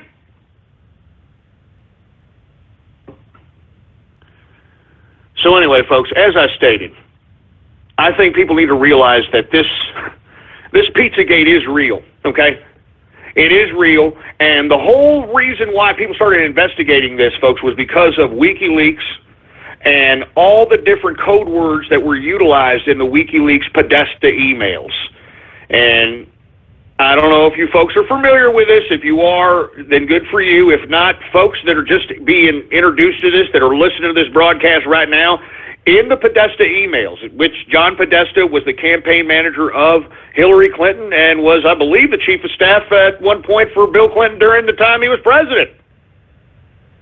John Podesta, folks, his emails were leaked via WikiLeaks, and you can go and basically search these emails and search for the key words, which are code words for what seems to be pedophilia. I'm talking about pizza, cheese, sauce, hot dogs, what else? Walnuts. All these weird code words. I mean, all you got to do is go to WikiLeaks.org right now. Go to WikiLeaks.org and just type in those key words in the Podesta emails and find how many emails contain these words and read them. And they are just creepy. I mean, they're emphasize pasta is another pasta. I mean, what are they talking about? And you see the investigative work that those of us in the Capitalist Army have done and independent journalists across the internet have done. We have realized that it is a undercover code for satanic pedophiles who obviously love children for sacrifices, for pedophilic sexual activities, so on and so forth. And if you still don't believe me, folks, take a look at the artwork of Tony Podesta. I mean, Tony Podesta is a renowned art collector in Washington, D.C. The Washington Post wrote an article about him in the early 2000s about him being such a great art collector, so on and so forth. All right? And, folks, take a look at the art that Tony Podesta, that's John Podesta's brother, his fat brother. Take a look at the damn artwork that Tony Podesta likes to partake in. It's just the most disgusting, vile stuff. It's little children in bondage, little children tied up. You've got a sculpture hanging from Tony Podesta's ceiling, it looks like. And it's it's a replica. It's a damn exact replica of one of the victims of Jeffrey Dahmer, who Jeffrey Dahmer had one of his victims. I don't even want to describe it. Look, folks, this just gets more and more disgusting. I mean, these people are sick. And that's why I would like for everyone who is of sound mind, who really believes that children should not ever, for any reason, be subjected to any kind of freaking, not only just sexual abuse, but violence and pain and so on and so forth. You need to concern yourself with this Pizzagate scenario, folks. The lamestream media is not touching it. We got to keep it alive. We have to keep it alive, folks. And that's why I'm saying, do the research for yourself. Now, one more thing before I move on to another subject matter is that on top of these pizza places that are on this given street, there's an alleged underground tunnel system, folks. An alleged underground tunnel system that connects all these particular places. And the reason that we know that there could be potentially an underground tunnel system is not only is there old photographic evidence of it, but at the same time, one of the owners of these pizza places on his Instagram posted work that was not particularly licensed, or there wasn't any kind of permits filed for this work, but he posted work being done in the back of his place, and it looks as if, all right, it looks as if they were digging for tunnels, as far as I'm concerned. So, in my personal opinion, folks, there are a lot of things to go with at this point in time. I think people need to investigate this. They need to, if they come up with something new, blog it, get a YouTube account, even if it's just you presenting the material, whatever the case might be. We need as many investigators on this as possible. All right, investigate everybody, compile all the information, because the lamestream media isn't going to show us this, because it'll implicate them as well, as far as I'm concerned, folks. And our investigation leads us to believe that the majority of the, if you're famous, if you're a politician, then 99.9% of the time, you have partaken in this sick, sadistic activity. And that's all there is to it. I'm serious. Now, at this point in time, after Pizzagate, folks, I can no longer look at pizza the same way. As a matter of fact, anybody who asks me out of nowhere now, do I like pizza or pasta or something like that, I'm going to punch him in the face.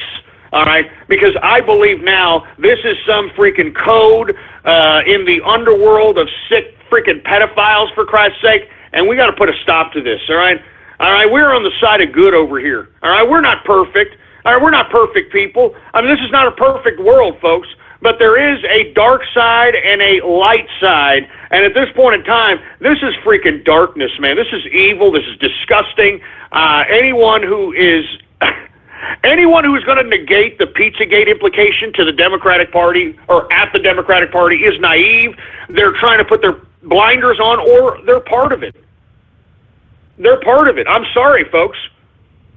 I mean, if you are going to try to justify why you're still a Democrat, why you still support Hillary Clinton, why you still support the Democrats, you condone Satanism. You condone pedophilia. You condone this crap if you're still a Democrat. Do you understand me? You condone Satanism. You condone pedophilia if you're a Democrat. Do you understand me? I mean, by God, research this stuff for yourself, folks.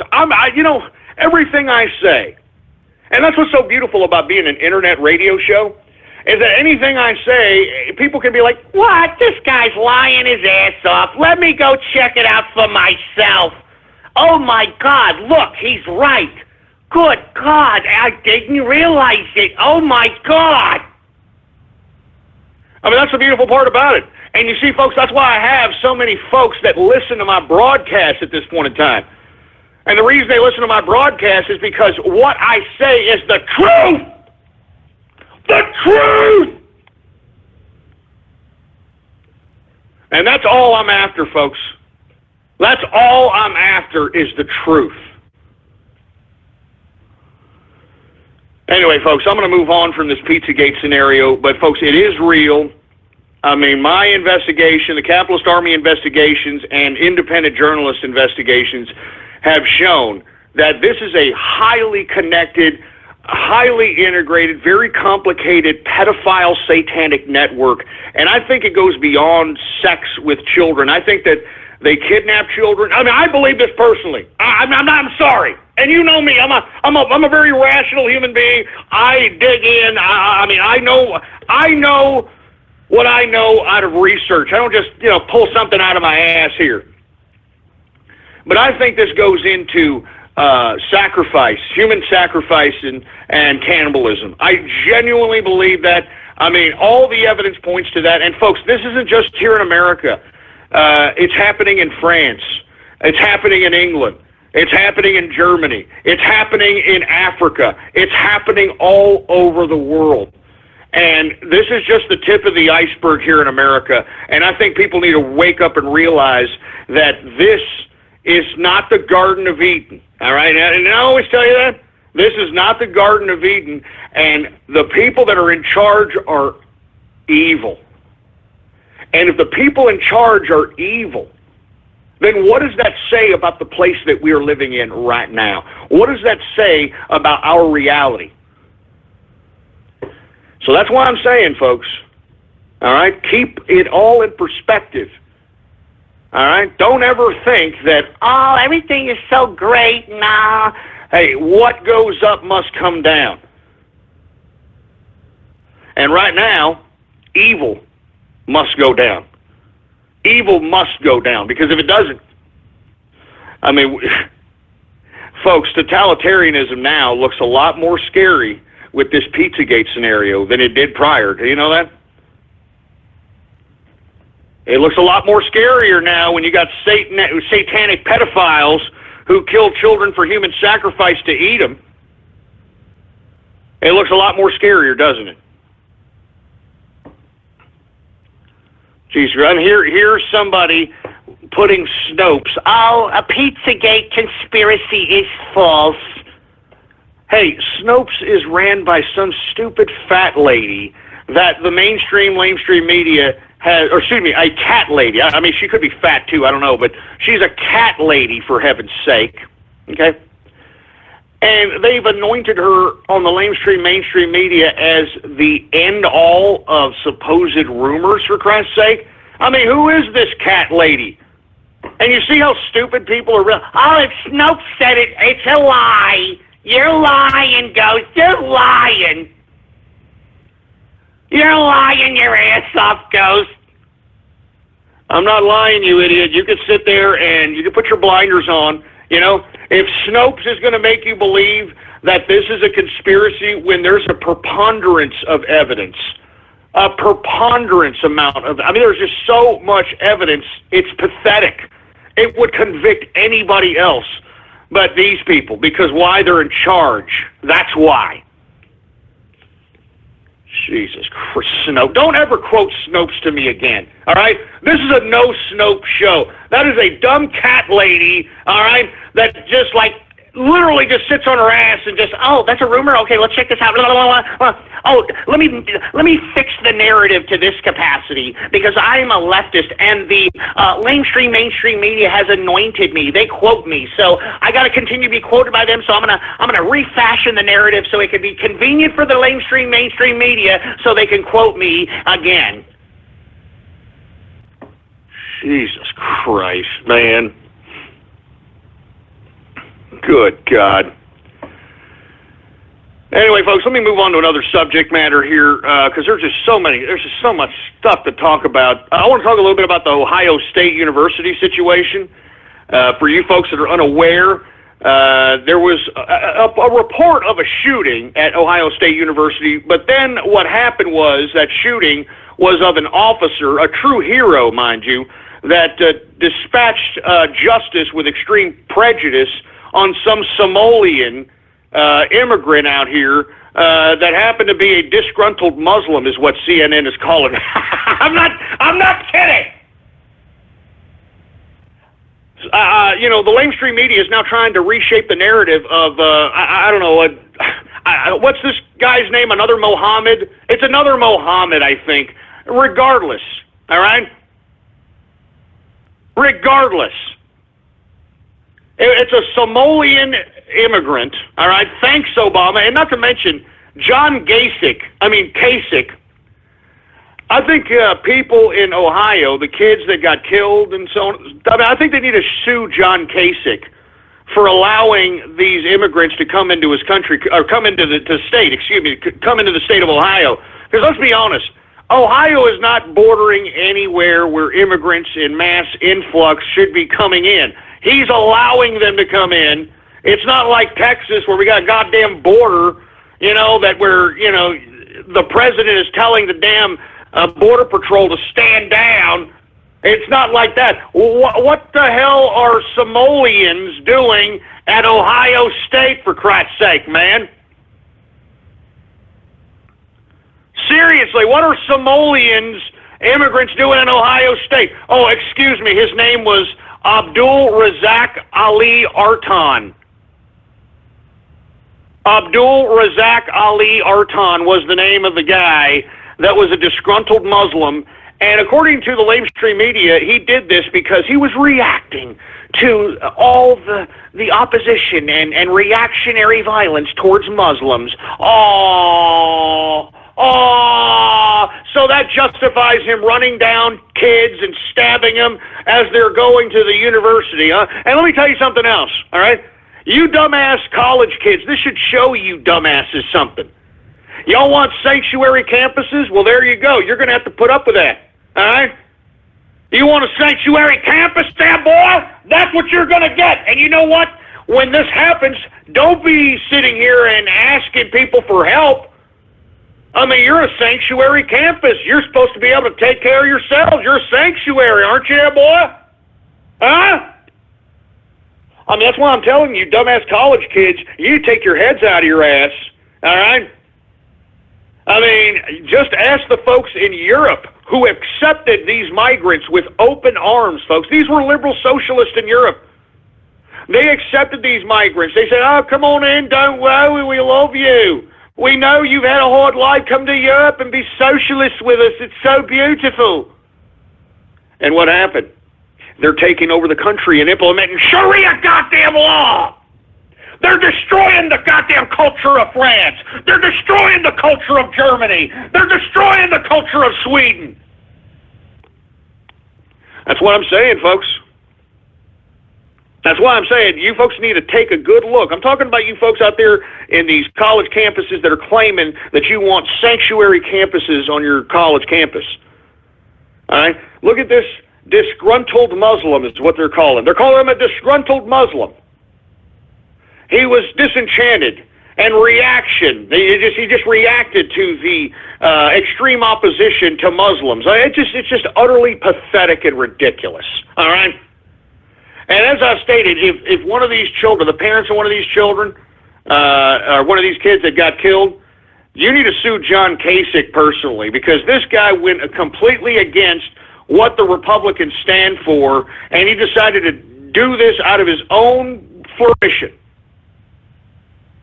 And he allowed these wild Yehudis to come into Ohio, which they had no business coming into. And lo and behold, John Kasich, whatever the hell his stupid name is sitting back saying, "Oh, well, that wasn't my fault. I'm John Kasich. I don't know what you're talking about. I'm John Kasich. I mean, have you seen this guy clench his jaw and kind of twerk a little bit? Did you see him during the debates? In my opinion, he was tweaking on cocaine. In my opinion, all right. I mean, we know he's a pothead. I mean, it was what was it? It was the 1974 campaign, I believe, or the 1976 campaign of the Ronald Reagan 1976 presidential campaign. He was fired. He was actually fired to the campaign of Ronald Reagan for dealing marijuana. This is an actual fact, folks. All right. Roger Stone, an associate of mine, had to literally fire John Kasich when he was a teenager because he was dealing marijuana to the other volunteers for Ronald Reagan. So we know that he does smoke on the wacky tobacco, or has in the past. And in my personal opinion, when I saw John Kasich during these debates, I mean, this guy was like, twitching his neck and, kind of grinding his teeth and kind of, he looked like he was tweaking on some coke as far as I'm concerned. It's just my opinion. It's just my goddamn opinion.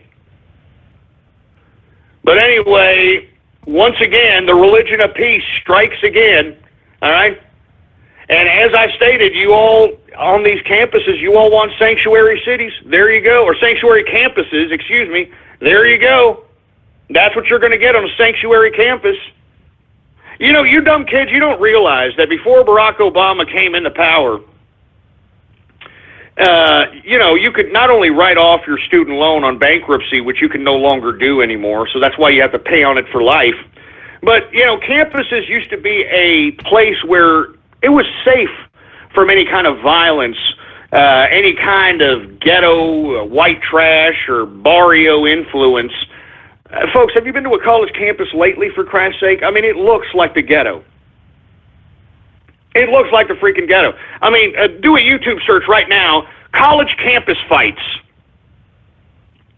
College campus fights, and take a look at all the videos of people fighting in dorms, people fighting in quads, people fighting in classrooms. I mean, it's ridiculous, man. I mean, that crap never happened in higher education. You know when it started happening? When Barack Obama came into power, and it had this idea that all we have to do is give government grants to people in the ghettos and the barrio and the white trailer parks, and if we just gave them free education, they'll be able to climb out of the ghetto. That is the complete opposite has happened. The complete opposite. On the contrary, they have turned college campuses into the goddamn ghettos. So anyway, look, I'm tired of this. I don't want to talk about this anymore, all right? I'm just simply stating that you people out there in Ohio State University, you need to thank your governor, John Kasich, for allowing this Somalian, this disgruntled Muslim, to come into your state to do what he did today. Unbelievable. And I want to give props to that police officer that did not hesitate to dispense justice with extreme prejudice against this wild Yehudi. Thank you very much, sir. We appreciate your service and every police officer that's out there that truly wants to keep society safe. Now, that leads us into the sanctuary cities debate, which I wanted to talk about here today. Because, you got these college kids. Oh, we want our campus to be a sanctuary campus so that illegals can feel safe and secure. It could be a safe space for illegal immigrants. Oh, my God.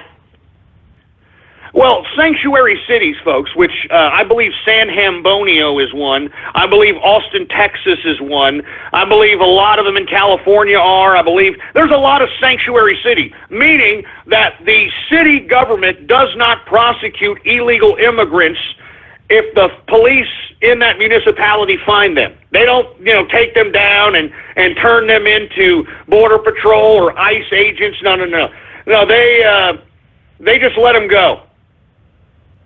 That's what sanctuary cities are. That's why you hear these stories that Donald Trump was putting out during the campaign cycle of women and men who have lost their children, who have lost their significant others, to drunk driving accidents involving illegal immigrants.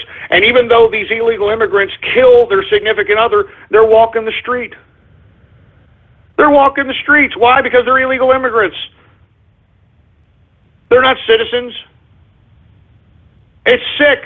I mean, this is the argument that is not being talked about, that literally police and municipalities are not touching immigrants. They don't prosecute these people. Do you understand this? That's why they keep killing people. That's why they keep doing what they're doing. That's why they get deported, they come back, they kill somebody else. They go get deported, they come back, kill somebody else. It's a problem. It's a goddamn serious problem, man.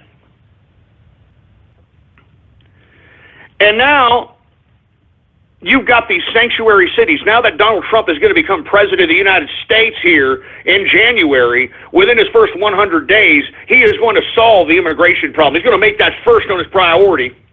And you've got these sanctuary cities saying that they are going to defy federal law and continue to allow illegal immigrants to reside in their cities. So they're not even going to acknowledge federal law, which is ironic, folks, which is completely ironic, because it was the liberals, okay, that forced, and look, this was actually a good cause back then, forced the federal government to pass the Civil Rights Act so that the federal government can supersede state and municipal law to prevent racist laws from being enacted. So at one point in time during the Civil Rights Act, liberals were all for federal law superseding state and municipal law to prevent, quote, racist laws from being passed at the municipal and state level. Now, because you've got this whole sanctuary city nonsense, you've got liberals now claiming that they are going to defy and ignore federal law so that they can oblige municipal and or state law. I mean, complete and utter hypocrisy, complete ridiculousness, and I think that people need to highlight this particular hypocritical point so that these liberals look like a bunch of stupid imbeciles. I think that that's where you need to hit these people that are promoting this sanctuary city crap. I mean, how in the blue hell, honestly, can you be for the Civil Rights Act, which was, I don't think it was a bad law, but how could you be for the Civil Rights Act, which was a federal law enforced by the federal government to supersede state and municipal law to prevent racist laws from being enacted at the state and municipal level? Now, with sanctuary cities, they want to forget and ignore federal law so that municipal and or state law supersedes federal law as it relates to sanctuary cities and immigration. You can't have it both ways, man. You can't have it both ways. You either want to enforce the Civil Rights Act on a federal law, and let me tell you, I think that the liberals are playing a game of Russian roulette here, because if they're going to ignore federal law as it pertains to the sanctuary city situation, they could be putting in jeopardy the Civil Rights Act. They could be putting in jeopardy the affirmative action law. They could be putting in jeopardy the hate crimes bill. They could be putting in, I'm not joking around, you stupid liberals, you're playing with fire, you dumbasses, all right? You people are playing with fire with this sanctuary city BS. And let me tell you, if you are not going to oblige federal law as it pertains to the sanctuary cities, well, then you put in jeopardy federal laws that most states don't necessarily want to oblige. Some of these hate crime laws, which, if you happen to punch somebody in the face in a mutual combative situation and you happen to call them a queer or something because you're pissed off and the guy happens to take it up the pooper, well, that freaking fight, which will usually constitute a disorderly conduct, or if you really beat the crap out of somebody, an assault charge, it all of a sudden turns into a hate crime. It turns into a hate crime. So, I mean, I think that you liberals need to start realizing what you're doing when it comes to defying federal law because of this sanctuary city nonsense. All right? I'm not kidding around. I think that you all need to realize that at one point in time, you liberals were the ones that pushed a federal law, the Civil Rights Act, to basically supersede state and municipal law to prevent them from enacting laws at the municipal and state level that are racist or that were anti-black or anti-Mexican. I mean, that's what the Civil Rights Act was about. And now, because, oh no, sanctuary cities and immigrants, and oh my God, we gotta protect them. Now you want to supersede federal law to oblige municipal and state law. I mean, it's just pathetically stupid. You know that? And let me tell you something else. For you folks that are collecting entitlements, all right, that are collecting food stamps or food cards or anything from the federal government, this puts those payments at risk, man. And that's another thing that these liberals are playing with fire with, man. I think that, you know, you liberals, you know, you want to go ahead and, you know, defy federal law. Not only are you putting in jeopardy laws that help protect against racism like Civil Rights Act, but you're also putting in jeopardy the citizens, the actual citizens of your community at risk of not getting their entitlement payments from the federal government. Because, folks, I'm telling you, mark my words, what's going to happen is that these sanctuary cities that refuse to oblige federal law under the Trump administration are going to have their funding cut. They're going to have their funding cut, and that means not only are they not going to be able to pay for any federally funded programs that fund a municipal or state program, but on top of which they're not going to pay for their citizens and their food stamps, their Medicaid, their Medicare, and all the federal money that everybody loves to appreciate. So, once again, if you are collecting anything and you are a United States citizen, you should be concerned. I know that maybe you hate Trump, maybe you think Barack Obama is the greatest thing since sliced bread, but let me tell you something, man. What these people are doing are putting you and your lifestyle at risk. And I think that you need to put the goddamn crack pipe down or whatever, the 40 ounce or whatever the hell you're doing, and you need to realize that these immigrants are now more important than you people. And didn't I tell you that throughout the whole goddamn time I did this broadcast? I always said that one day you people are not going to be any more use for the Democratic Party because you're nothing. All you do are like lab rats run into a food pellet. You turn perfectly good food into shit, and that's your only contribution in life. Meanwhile, you got your hand out, and you expect to be paid, you expect to be fed, you expect to be clothed, so on and so forth, because you're an American. Well, you know, that's about to come to an end, all right? That's about to come to an end very, very fast if you happen to reside in a sanctuary city. Because if you reside in a sanctuary city, mark my words, whenever Trump comes into power and states that he's going to cut the federal funding to sanctuary cities, you ain't going to get paid, baby. That, you know, the last month that you got paid is going to be the last month you get goddamn entitlements. Mark my goddamn words. All right? Mark my words. So, you know, if you think you're liberal, you think you're leftist, you think you're down with Obama, and you're Hispanics, or excuse me, you're a Mexican American that was born here, you're a black man who was born here, you're an American, and you expect entitlements because, yeah, baby, I'm American, baby, yeah. Well, let me tell you, these immigrants are about to supersede your relevance right now if, by some chance, these cities that you reside in decide that they are going to defy federal law and allow illegal immigrants into their city. They are going to supersede your worth, your value as a citizen, all right? And I think that you people need to realize this. You people that are collecting entitlements, you people that are collecting welfare, the leftist government, because this is leftism that's doing this. This is liberals that are doing this. These are the people that told you to be in economic bondage and to put yourself on welfare, to put yourself on entitlements. Now they're putting those entitlements at risk for illegal immigrants, for wild Yehudis being imported from the Middle East, for Christ's sake. You know what I mean? I'm just saying, folks. I'm just saying. And look, somebody's telling me not all immigrants are bad. Believe me, I know that, man. I'm from Texas. All right, we got a lot of Mexicans walking around out here, and a lot of them are illegal. And believe me, I know not all of them are horrible people. But the bottom line is that the leftists are utilizing these immigrants and are basically telling them, come on. Come to America. Come over. We'll give you entitlements. And look, that's what's going to happen, folks. That's what happens to these immigrants. Once they get here, they get the entitlements. They get free health care. They get more benefits than our goddamn veterans. Illegal immigrants get better benefits than our veterans, for Christ's sake. I mean, what's wrong with this picture? Seriously, man, what's wrong with this picture, for Christ's sake, man? Oh, Jesus Christ, man. Anyway, folks, we are now in the third and final hour of the True Capitalist Radio broadcast. And, of course, I am your host, the man they call Ghost.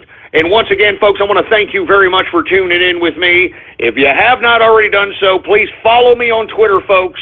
The Twitter name to follow is Politics Ghost. All one word, no underscores. Politics Ghost is the name to follow, all right? And, of course, every one of my episodes is time-dated and stamped and free to download at the official website of the True Capitalist Radio Show, and it is blogtalkradio.com/ghost. That's blogtalkradio.com/ghost. All right? I've been broadcasting since 2008. This is my 400th True Capitalist Radio episode, but we've had more episodes previous to True Capitalist Radio under the first show named True Conservative Radio. Anyway, folks, good God, man. So many things to do. I just got so much crap to go over. I mean, I don't even have enough time to breathe sometimes, man. I got to do the show. I got to make some plays. I got to worry about my brick mortar businesses. I got to spend time with the wife. You know what I mean? I don't even have time to breathe, for Christ's sake. Man, give me my drink. Good God. Give me my drink.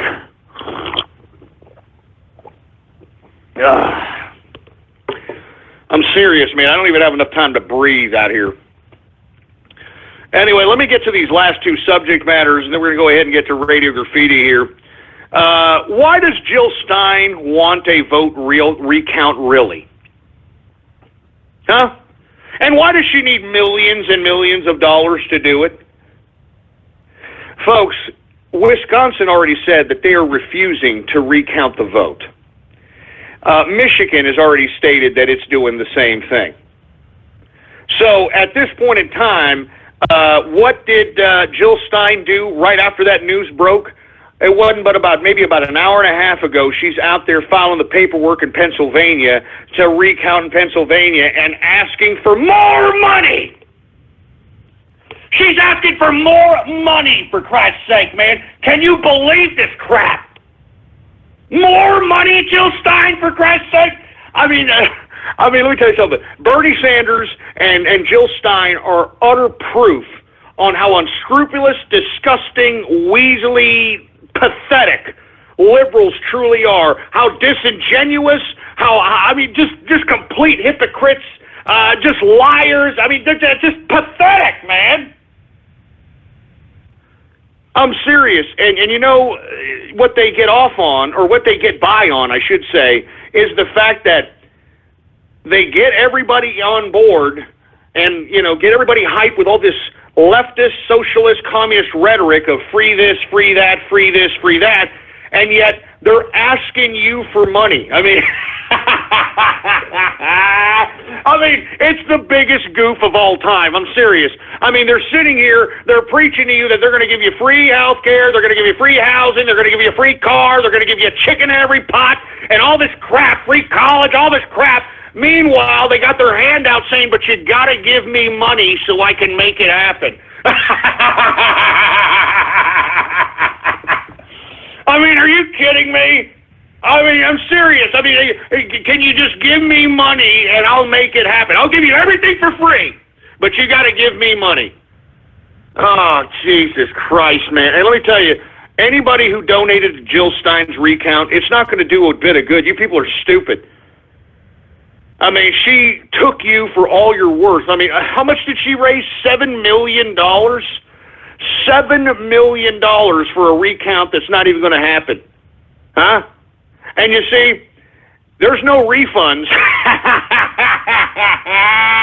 There's no refunds, for Christ's sake. So if you're one of these stupid leftist idiots that took your last remaining chump change in your college debt account and gave it to Jill Stein, hoping that there'll be a recount to overthrow Donald Trump, you've just been had. You've just been hoodwinked. You've just been defrauded by Jill Stein.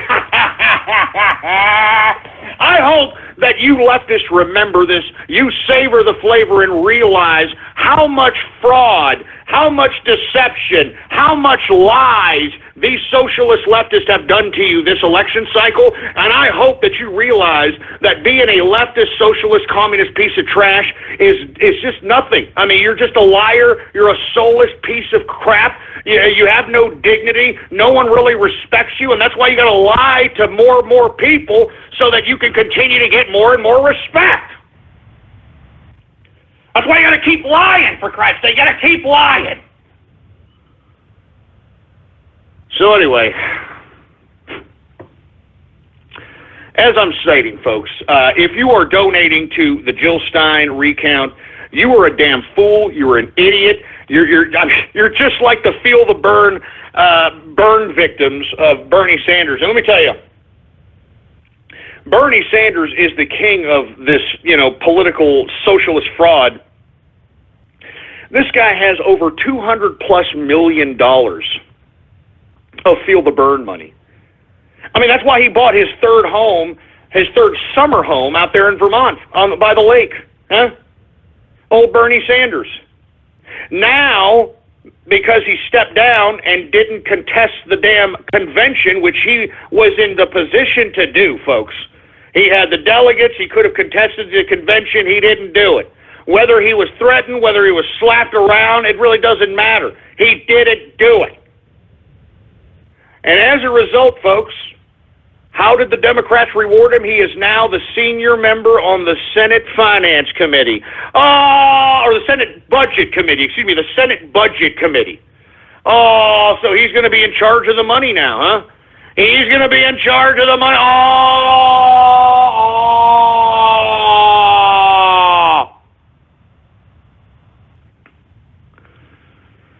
So anyway, folks, once again, I mean, I don't know how many times you idiot liberals have to be literally raped in your anal passage with no Vaseline. I'm sorry I have to put it that way, but good God, how many times do you have to get screwed before you realize that, well, maybe being a liberal isn't all it's cracked up to be.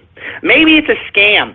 Maybe it's a sham. Maybe I got to go do something else. Maybe I should think on my own. Maybe I should actually read. Maybe I should actually get politically involved. Maybe I should actually know what I'm talking about instead of listening to a bunch of talking heads on the boob tube. Jesus Christ. Anyway, I look, I mean, it's unfortunate that you dumbasses could not get a refund from Jill Stein, but you should.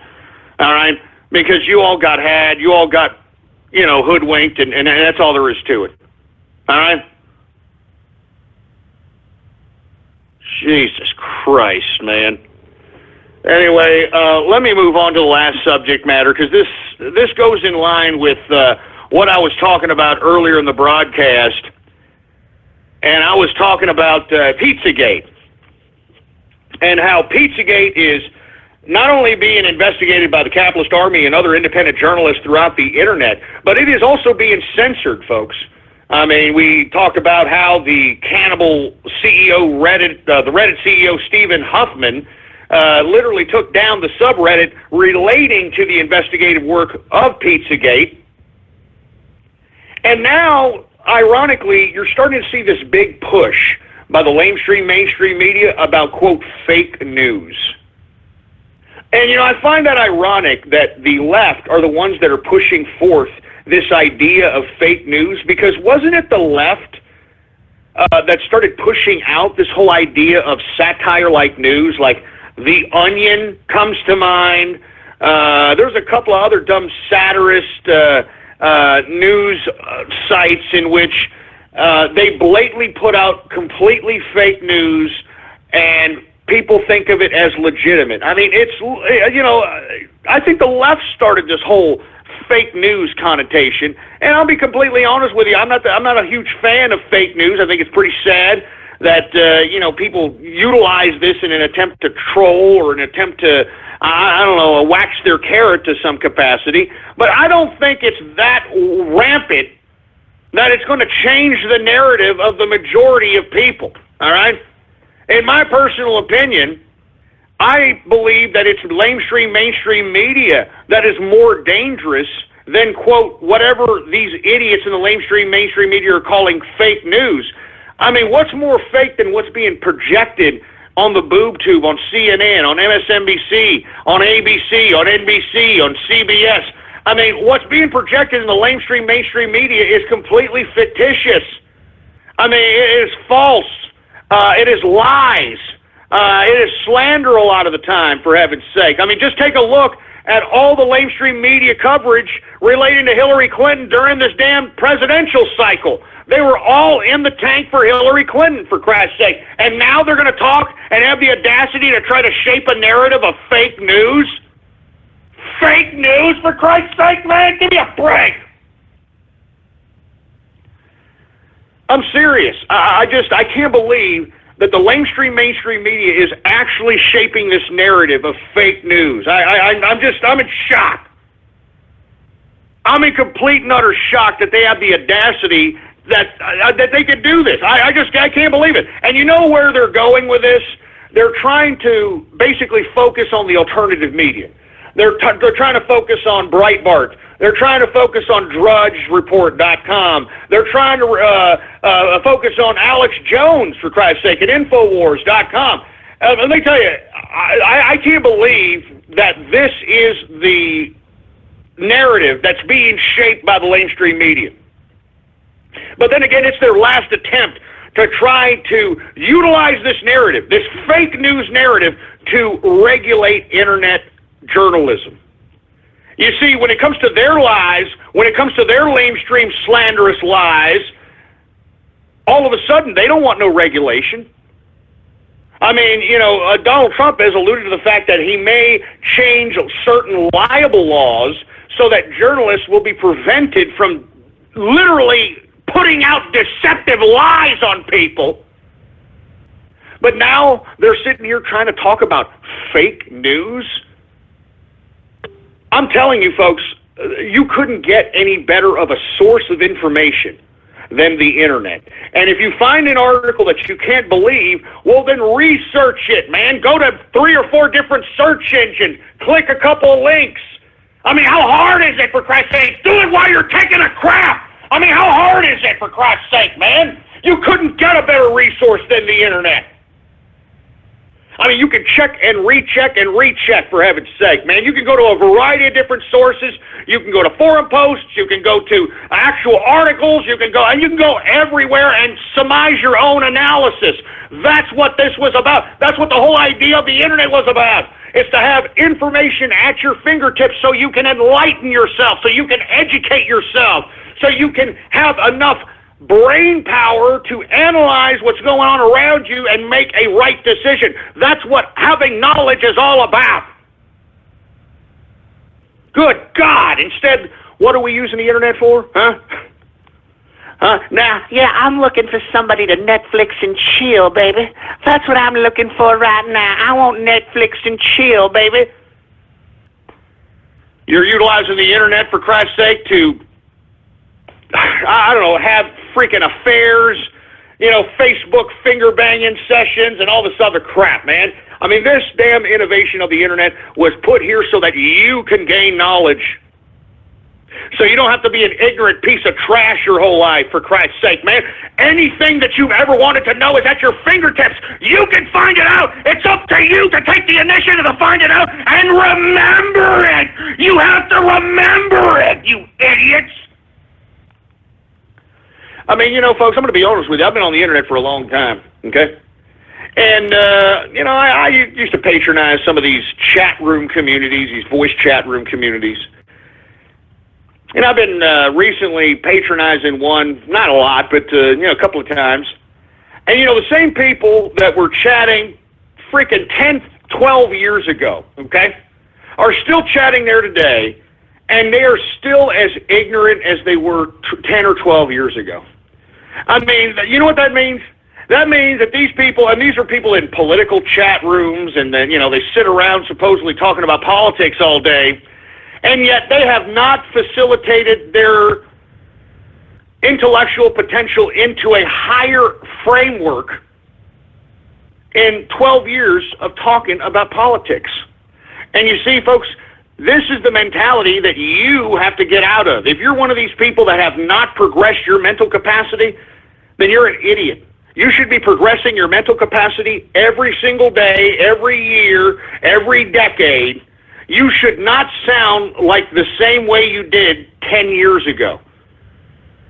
You should sound more sophisticated. You should sound more confident. You should sound more articulate.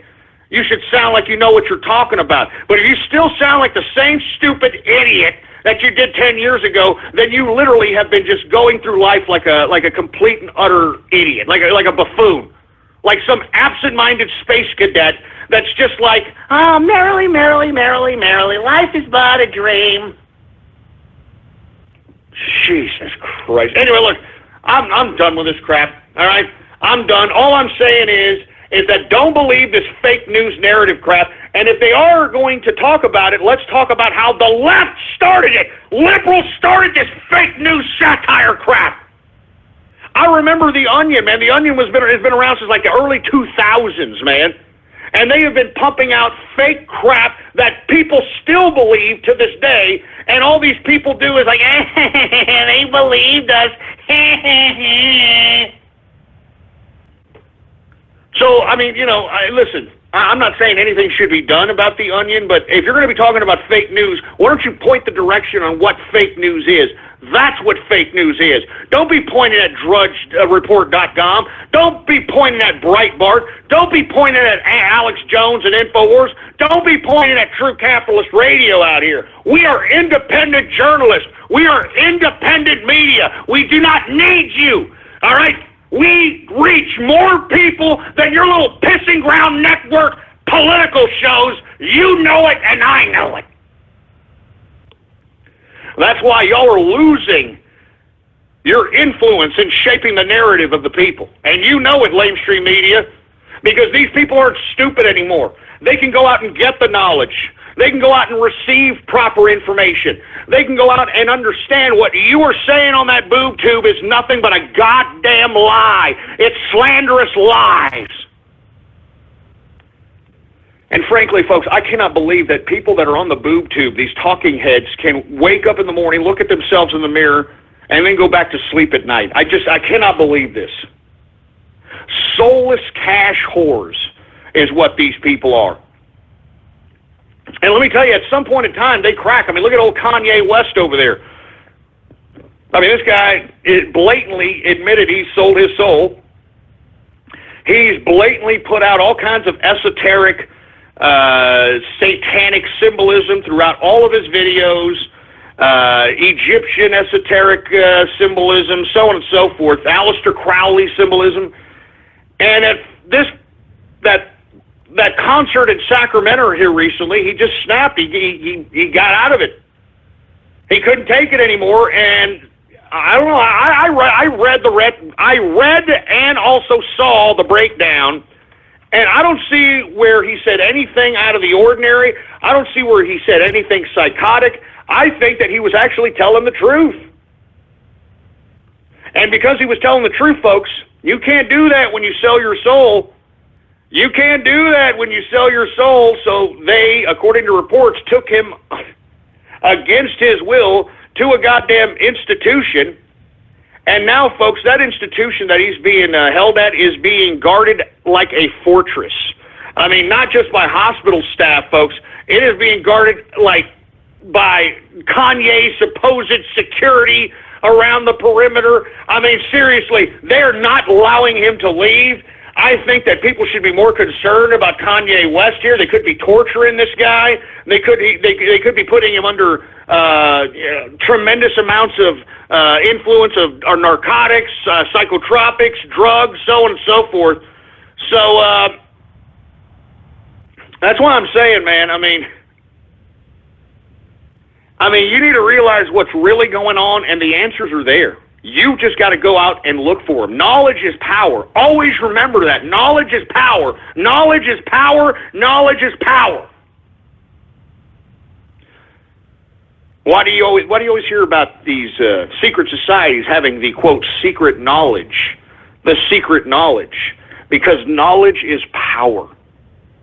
And the more you have of it, the more you obtain it, the more you remember, and the more you analyze and apply this knowledge to your life, the more successful you will be. I'm serious, folks. I mean, apply this knowledge to your life. Acquire as much of it as you can, remember it, and apply it to your life. And you'll be the best person you can be. Anyway, let me take a drink. Give me my drink, for Christ's sake. Anyway, let me go ahead and get to some Twitter shout. Let's get to some, let me get to some radio graffiti. How about that? Radio graffiti. And before I do, folks, I do want to remind everybody that the wife's autograph is still up for sale, for Christ's sake. And once again, I do want to appreciate everybody for not showing me up, all right? As a matter of fact, the wife is currently signing them as we speak here. And first one should be going out, if not tomorrow, the day after. And we're just going to keep going on that way. I've got something else in the pike here. Stay tuned for it.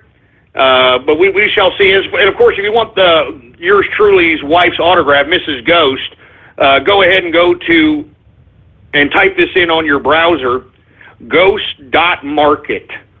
That's what you type in on your browser right now.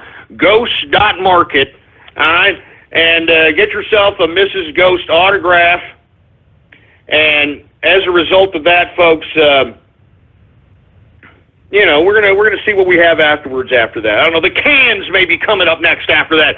That's right, baby. The signed cans should be coming up thereafter, folks. So stay tuned for that. All right, stay tuned for that.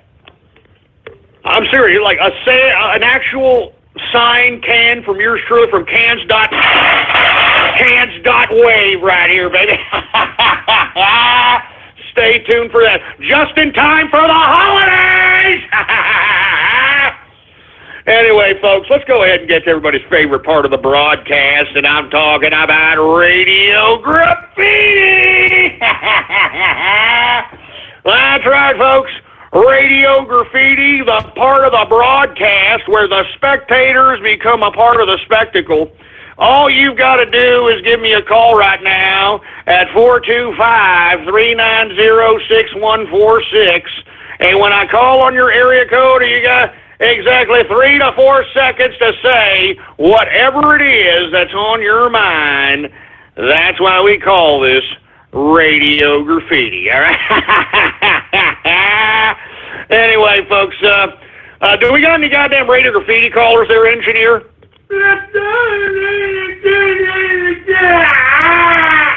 All right, well, let's go ahead and get to some radio graffiti right now.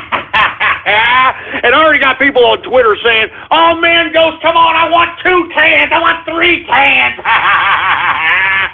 All right, man, well, we'll see. Like I said, that'll be the next thing on the agenda, possibly here, because I know a lot of people have been requesting them. So you got to go with the fans. Whatever the fans want, yours truly is going to try to get out there. All right. Anyway, folks, let's go ahead and get to some radio graffiti, shall we? We got anonymous radio graffiti. Buttershine radio graffiti. Hi, Ghost. Congratulations on the 400 episodes. Did you know that My Little Pony only has 143 episodes? Because they prefer to focus on quality, not quantity. Yeah, you stupid idiot brony. Just shut up, all right? What are you talking about? All right? Every one of my episodes is goddamn Hall of Fame internet broadcasting content. Mark my words there, you stupid clopping piece of trash. Who else do we got here? 352 Radio Graffiti. Having achieved 400 episodes, Ghost has racked up many listeners who now demand punitive damages. We are here today to announce that we intend to file a class action lawsuit against you. I'm sorry. Oh, well, go ahead and do it, you stupid morons, for Christ's sake. No one's asking you to listen. You're the only idiot that's listening. Like, I'm going to go class action lawsuit. Yeah. Suck it, all right? Anonymous, Radio Graffiti.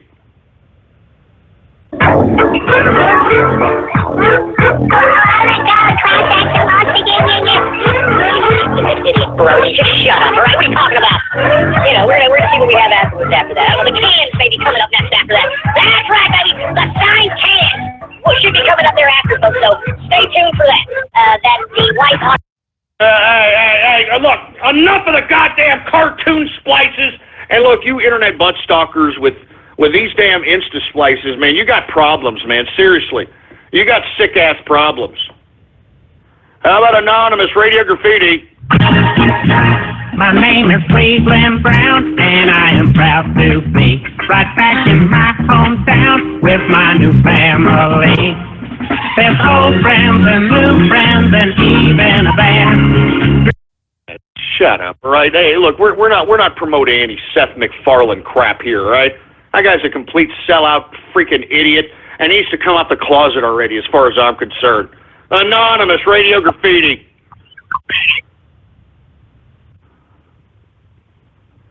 Oh, great, another Helen Keller deaf mute. That's great. How about 919, Radio Graffiti? This is True Boring Radio. True Boring Radio. I am your host, the man they call Ghost.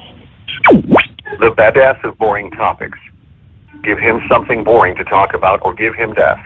And lo and behold, this guy's just unloading all the Democratic dirty secrets. Live from his boring office in San Antonio, Texas. Realizing that, well, if these people have no regard for their lives. And now he'll take it from here. The boring man they call Ghost. Yeah, real funny, idiot. If I'm so boring, why are you listening, ass crack? Why is your ass listening if I'm so goddamn boring, huh? Yeah, 'cause you're addicted to genius, jackass. I don't blame you. Take a picture of it, write it down, boy. You understand that? Anonymous, Radio Graffiti. The New York Police Department has spotted escaped convict Thomas Albin with 2 horses in Green Acres. The second mammal is what appears to be a pale white horse with a cowboy hat, under the name Atkins Twiley. The following is an amateur audio recording of the situation.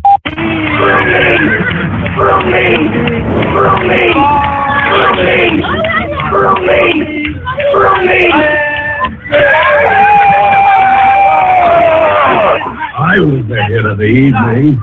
Okay, if you have any information regarding to the situation, contact the NYPD. Otherwise, stay indoors until the situation has been taken care of. You stupid son of a bitch!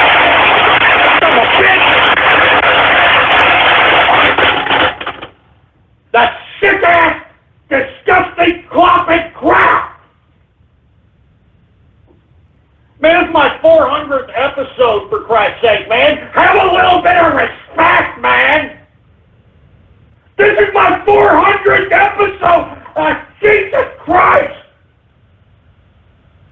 I have broadcasted for 1,350 hours. 1,350 hours of my life. Just give me a goddamn little bit of respect. Jesus Christ. Son of a bitch. Give me that freaking mic. Give me the goddamn mic. Just give me some freaking respect around here. Anonymous, Radio Graffiti. Templeton Sanders, Radio Graffiti.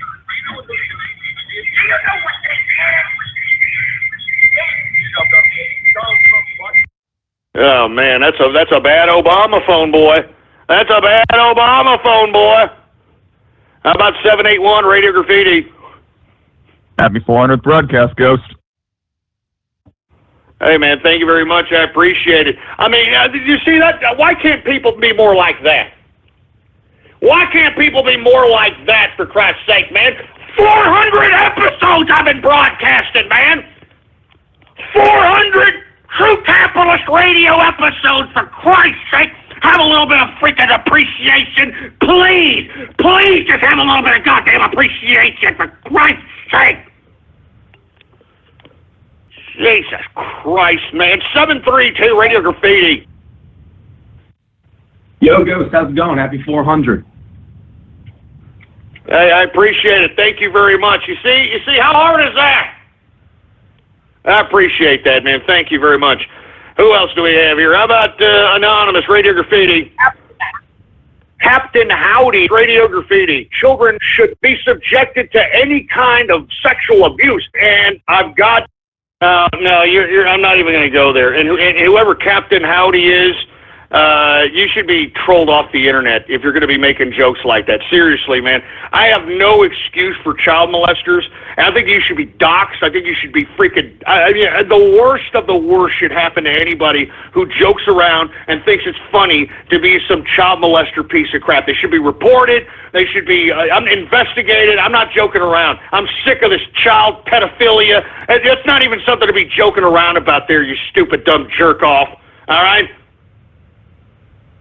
Jesus Christ. 413 Radio Graffiti. How you doing, Ghost? I've been listening, hoping to make some money off your advice on stocks. I think that they're raising and inflating these prices in the stock market to only crash down after Trump takes the office in order to blame him. But hopefully we'll be able to outsmart him and make a little bit of money off it. No, I hope so, too, and believe me, that's why I'm trying to let everybody know that they need to be sitting on liquid right now. They need to be having a lot of cash, so when the crash happens, that's when you want to go in. All right? That's when you gain wealth. And in my personal opinion, I mean, I've already been through a few of these. I think that's exactly what's going to happen once again. Thank you very much for calling in, sir. I appreciate it. How about Anonymous Radio Graffiti? I'll take a double triple bossy deluxe on a raft, 4x4 animal style. Fish stingles with a shimmy and a squeeze. Light axle grease, make it cry. Burn it and let it swim. Yeah, Jesus Christ. What the hell was that about, for Christ's sake, man? Where do y'all find this garbage? How about 403 Radio Graffiti? Hey, Ghost Pro Honky here. I've been listening since 2012, and I just wanted to wish you a happy 400th radio broadcast and a mandatory shout out to the Syrian martyrs. Woo! Hey, I appreciate it. And not to mention, I know you want a discount code. I'll get to that right after the show. How about 208 Radio Graffiti? Hey, Ghost. Happy 400th episode. Hey, man, I appreciate it. Thank you very much. Who else do we got here? We got Anonymous Radio Graffiti.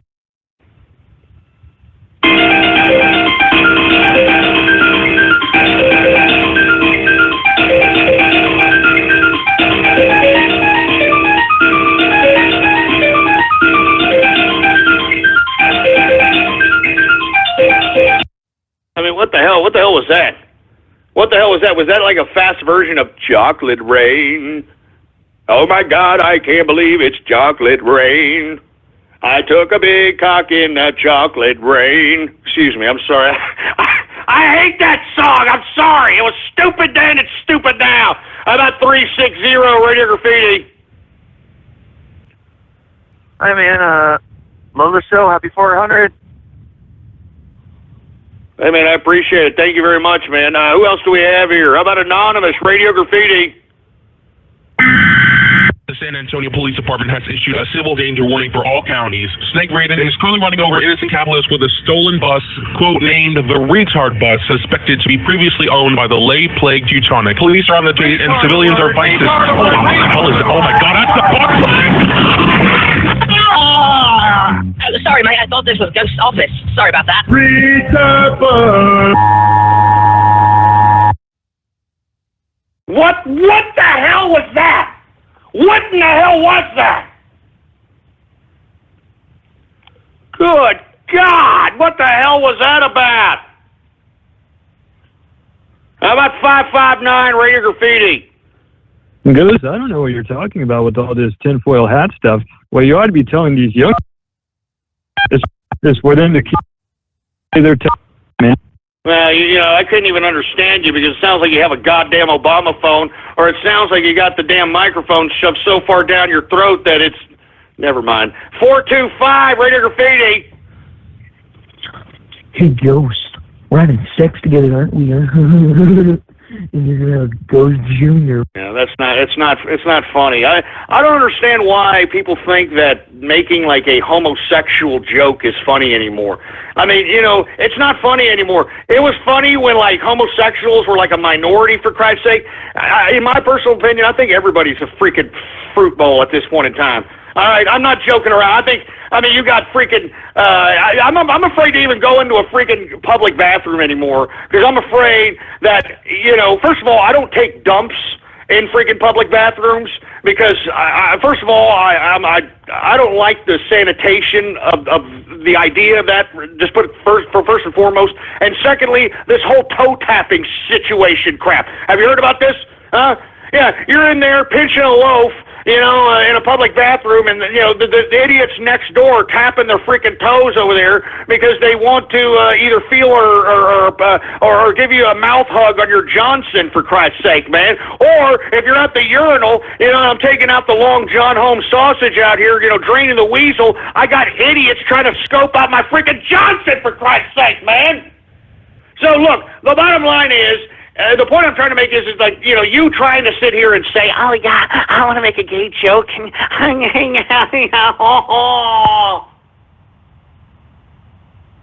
mean, give me a freaking break, man. Give me a freaking break. Jesus Christ. 347 Radio Graffiti. We got another Helen Keller deaf mute. How about 818 Radio Graffiti?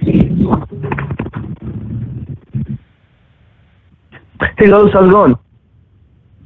Hey, what's going on, man?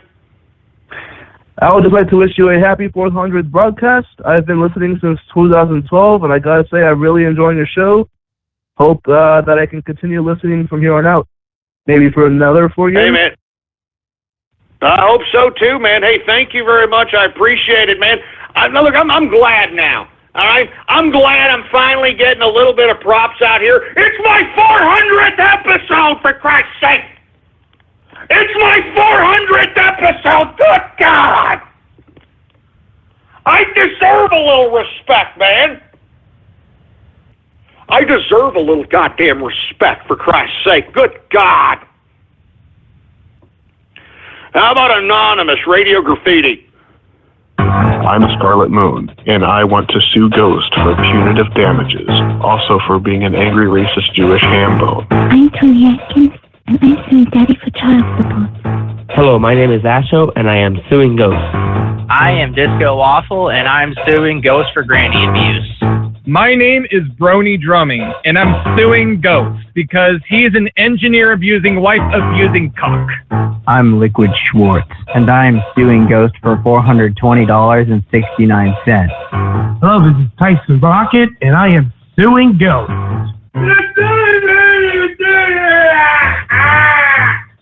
My name is Deplorable Pony, and I'm suing Ghost for punitive damages because several years ago he sexually assaulted me during capitalist confessions.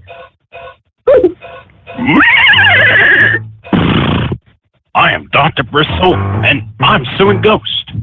I'm Danny J, and I'm seeking punitive damages from Ghost for being a liberal-hating bastard. Hello and guten tag. This is the Teutonic Plague, and I'm suing Ghost. Frankie Pie, and I'm suing Ghost for punitive damages, defamation, reparations for 1203, and for touching me inappropriately. Some people call me Cuckley, and I'm suing Ghost or seeking punitive damages from Ghost because he beats the engineer daily, and I'm getting tired of it. My name is Morris Goldman, and I'm suing Ghost on True Capitalist Radio for besmirching the name of the Jewish community by using yarmulke as a coffee filter, and because he looks like a big ham bone and he's ripping off Alex Jones. Oi! My name is Mass Pony, and I'm suing Ghost for punitive damages and for domestic battery.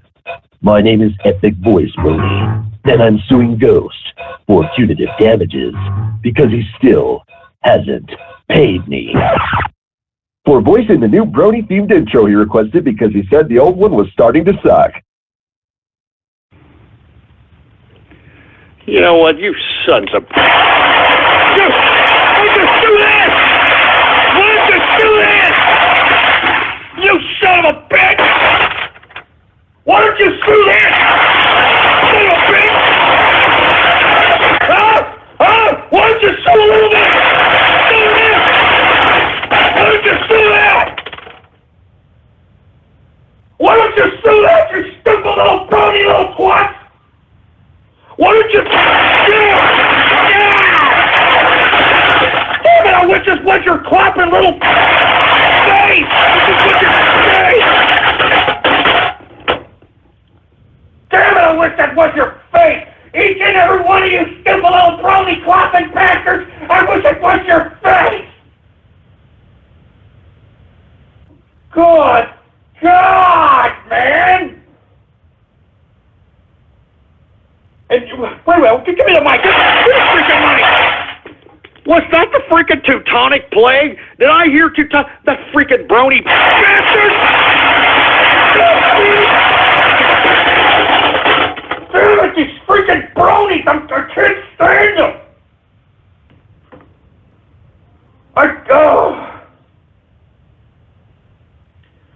I can't stand these stupid horsehead idiots.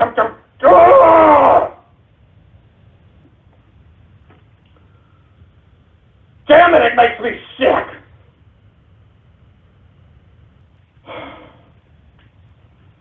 Oh my God, yeah. Give me the freaking mic. Give me the freaking goddamn mic, for Christ's sake, man. I'm serious, man. You damn clopping pieces of horsehead up the ass having, pansexual Peter puffing, gender fluid fondling, blue ball blowing, Cincinnati bow tie receiving, dirty Sanchez loving, rusty trombone playing pieces of clopping crap. I'm sick of you. I'm sick.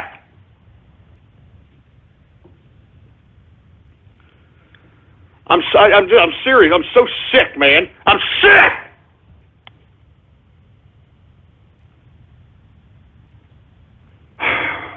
You know, I don't even know.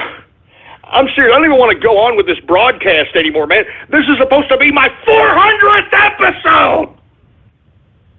It's on Cyber Monday, for Christ's sake. This is my 400th episode. Jesus.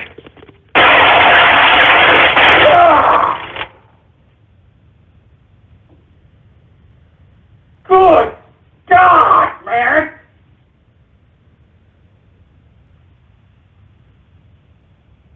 Oh my God! I don't know. This is what I get, huh? This is what I get for a 400th episode, for Christ's sake. I mean, good God!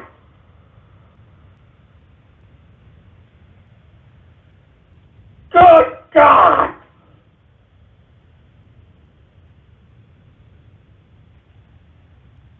I'm just so sick of this goddamn crap, man. Give me the freaking...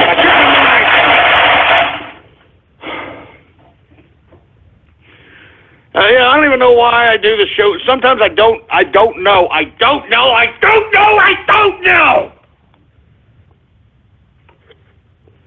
I mean, I'm trying to spark synapses in the brains of people throughout the world, for Christ's sake. And you know, it's freaking constant. These freaking bronies, these freaking furries, these freaking anime, these freaking hentai freaking pricks. I'm sick of them. God damn it, I'm sick of them. And it's no wonder why America's in the freaking position that it's in. It's no wonder. It's no wonder why we have goddamn satanic pedophiles in as the main part of our damn government, for Christ's sake. Do you understand me? It's no goddamn wonder. Jesus Christ, man. Man, you know, how many more minutes do we have, engineer? I'm sick of this show already. What a 400th episode, man.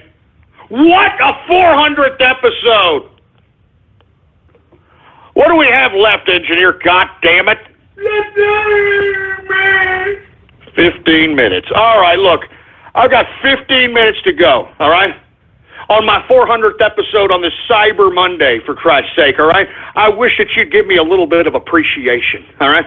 Look, I know there's some of you that have called me up that were thanking me for the 400th episode. I appreciate it. Thank you. Hey, I appreciate that you listen to this broadcast.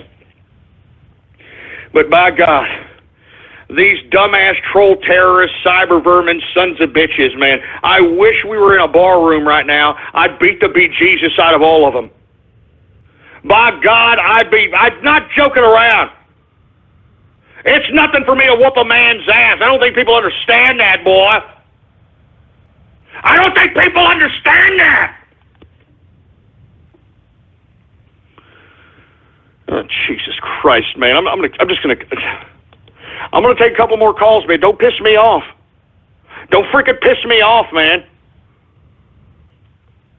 Anonymous, Radio Graffiti.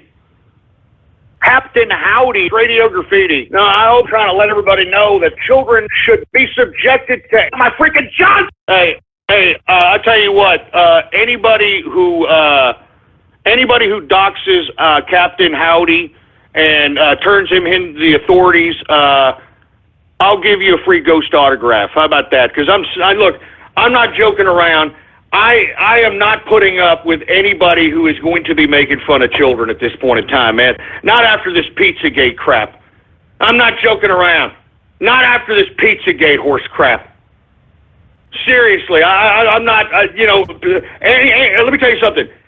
I personally feel that people are in their moral and ethical right to be able to out and literally dox and just literally show the world that people that think that child pedophilia is something to joke about or even partake in, these people should be highlighted. They should be spotlighted as far as I'm concerned. I'm not joking around.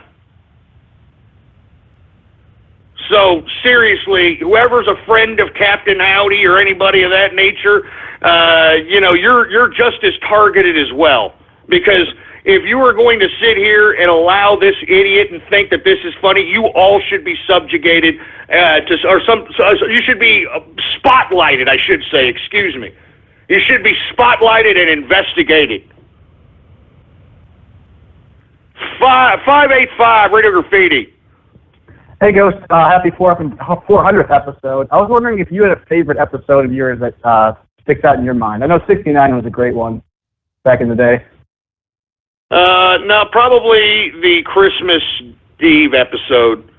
Probably one of my favorites is the Christmas Eve episode. Who else do we have here?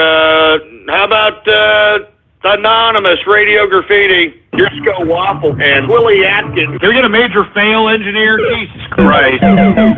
Major fail. Don't pass go. Don't collect $200. It's just horrible, all right? I don't know what the hell that was supposed to mean, for Christ's sake. 712 Radio Graffiti. Hey, Ghost, thanks a lot for all the years of laughter and pearls of wisdom. Happy 400 episodes, baby. And you got me thinking with this latest chain call from these brony kitty fiddler freaks. I think people on the right have a little bit of home cleaning to do, because I've noticed that there are some people out there who are on our side politically, but are abhorrent when you think about it. Anyway, thanks again, buddy. Keep it going. I appreciate it. And, I actually agree with you, man. I mean, some of these people that, look, this Pizzagate thing has just opened my eyes into a whole new realm of people. I do not respect adults who have a fascination with children at this point in time. As a matter of fact, I think everybody should question any adult that has a fascination with children in any capacity. Any capacity. I also believe that individuals who think that child molestation is a joke, like the owners of these pizza joints, that's what they're trying to claim as their defense mechanism when they were confronted by independent journalists outside their pizza places. They tried to claim that, oh, that was just a joke. Or what about that little girl that was taped up to a table? Oh, it was just my goddaughter. It was a joke. She was playing. I'm serious, man. I have no goddamn sympathy for child molesters or anybody who is going to mess with children. I think that should be an automatic death sentence. And I'm talking like a horrific death sentence. I'm talking, I'm talking like literally having your whole freaking limbs ripped apart from your body or something like that. I'm talking a horrible, horrible death. Because if you are a child molester, you are the worst of individuals. I mean, you are the type of individual that is so weak that you know that you can't dominate anybody else because you are such a pathetic human being that you've got to take it out, whether it be physically, sexually, whatever, on some... I'm serious, man. If you're into child pedophilia or you think it's funny, you should die. As far as I'm concerned, it's a death sentence. That's all I'm saying. That's all I'm saying. Anyway, 250 Radio Graffiti. Hey, Ghost. Congratulations on 400 episodes. Been listening to you since the conservative days. Rock on, man. Hey, man, I appreciate it. Thank you very much. And I miss those old true conservative days, man. I used to actually have some real people that called in, have some decent conversations. There were times when I was broadcasting on true conservative radio, there'd be like literally just about 5 people listening on certain shows. But you see, what you got to do is you got to believe in something. And you got to really passionately display how much you believe in it. And other people are going to take notice. And other people are going to listen, and I thank those that have been listening for a long period of time, man. I appreciate you guys, sincerely. How about 727 Radio Graffiti? Hey, Ghost, I just got to say, happy 400th episode, man. Hey, I appreciate it, man. You want to give any shout-outs or anything? Yeah, sure. Shout-out to Eddie Hinkle, shout-out to Dr. Bristol, and I guess that's it. All right, man. I appreciate it. That's the 400th episode here, man. All right, 400th episode, for Christ's sake. What's going on to Karaskin Radio Graffiti? Congratulations on getting to 400 episodes. Let's see what happens when you get to 500 episodes. That would be a big milestone for your career. Yeah, I tell you that. I appreciate that, Karaskin, and thank you for being a listener and a contributor in many different capacities, man. Thank you. How about Trumpet Capitalist Radio Graffiti? Good evening, everybody. First and foremost, Ghost, happy 400th episode. Congratulations. And number 2, I actually have a question. I was recently told by somebody about the McMartin preschool tunnels, and I was wondering about your opinion on that. Do you think it's connected to Pizzagate in any way? Well, I'm not really sure about the specific name of the tunnels. I do know that there are tunnels that are underneath that given area where these pizza places are located. And from what I understand also, those tunnels also connect with the White House emergency evacuation tunnels that run underneath the city of Washington, D.C. as well. Now, before I move on, I'd like to remind everybody that Washington, D.C., okay, is not a part of America. It is its own country. And that's why, things that happen in Washington, D.C. don't really get investigated. Like the Seth Rich robbery where he was shot in the back 3 times and wasn't robbed of anything, even though he was the man that basically gave the DNC leaks to WikiLeaks, excuse me. you take a look at what's happening with these pizza joints and this satanic pedophile conspiracy. Nothing's happening. And the reason is, folks, is because Washington, D.C. is its own country. It is the District of Columbia. All right? It's not America. That's why it's Washington, D.C. It's much like how the Vatican, Vatican City is its own country. All right? Within Rome. It's its own country. So when you're asking yourself, why is it that, the Washington D.C. PD isn't looking into this or anything is investigated, that is why, folks, if all of the political apparatus, or at least the majority of it, is involved with Pizzagate, then that means that they be investigating themselves in their own jurisdiction. Why do you think Donald Trump is not spending too much time in Washington, D.C., folks? Because Donald Trump isn't stupid. He knows that he has no jurisdiction in Washington, D.C., even if he is the president. He even said that he may even spend the majority of his time at his own property because he understands what the damn game is. And you need to understand who the hell Columbia is, too. Columbia Records, Columbia University. You need to understand who the goddess of Columbia is and who they're worshiping in that particular country of Washington, D.C. Now, I know that you people are going to say, oh, whatever, Ghost. Yeah. Well, go ahead and keep believing whatever you want to believe, folks, but I mean, why do you think that all this pedophile, Pizzagate, satanic crap, the epicenter of it in our country is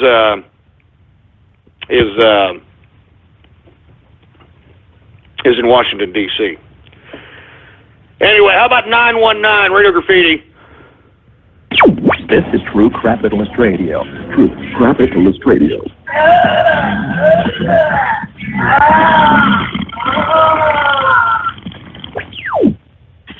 The badass of fecal matter. Give him diarrhea or give him death. Smelling it up like butt crack in San Antonio, Texas. And now, he'll take it from here. The prognosticator of prognosticators, the man they call Ghost.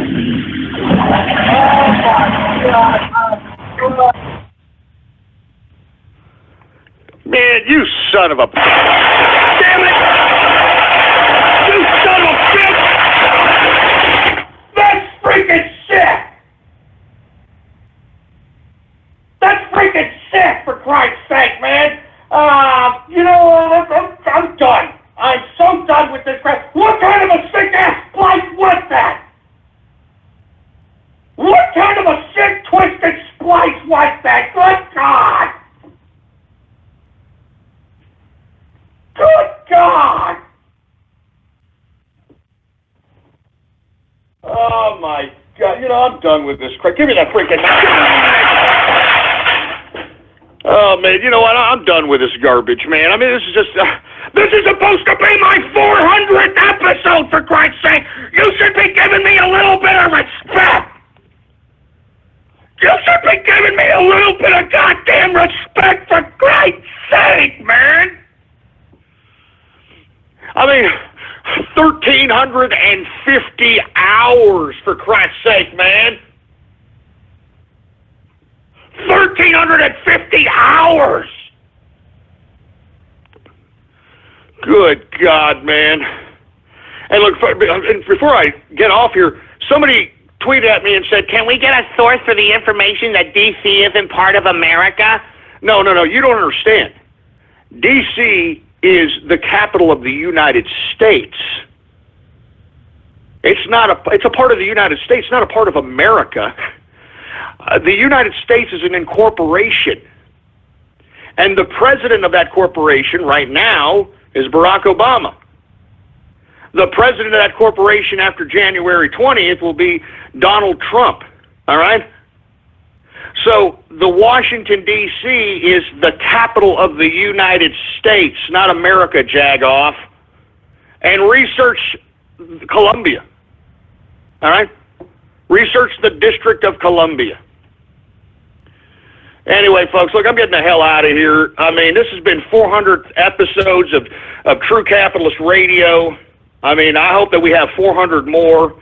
Please follow me on Twitter, folks. Politics Ghost is the name to follow. All one word, no underscores, Politics Ghost. And, of course, if you want a Mrs. Ghost autograph, she'll be autographing them tonight. Probably going to send them off tomorrow, not possibly the day after. Go ahead and type in your browser right now, ghost.market. All right, ghost.market for... Okay, guys, that's pretty much it for the broadcast. Happy 400, guys. Happy 400th. Even though we didn't have any 614 caller coming in to the ended, but still a good 400 to end it on. Anyways, that's pretty much it for me, guys. Make sure to follow me on Twitter at The Brody Network or Politics Ghost. And also tune into this, subscribe to this channel as I do the TCR broadcast every day, 4 p.m. Central, 5 p.m. Eastern, 2 p.m. Pacific, and you listen anywhere in the world. And make sure to convert your time zone for 4 p.m. Central Time. Or if you're subscribed to this channel, then of course you get notified when the next stream starts. Anyways, I'm gonna have to start up the next stream, guys. Thank you guys once again for coming out. Shout out to everybody who came to the stream and chat room. And I'll see you guys tomorrow for Taco Tuesday or on the next TCR broadcast. Good night, guys. You guys enjoy the rest of the night. Happy 400th.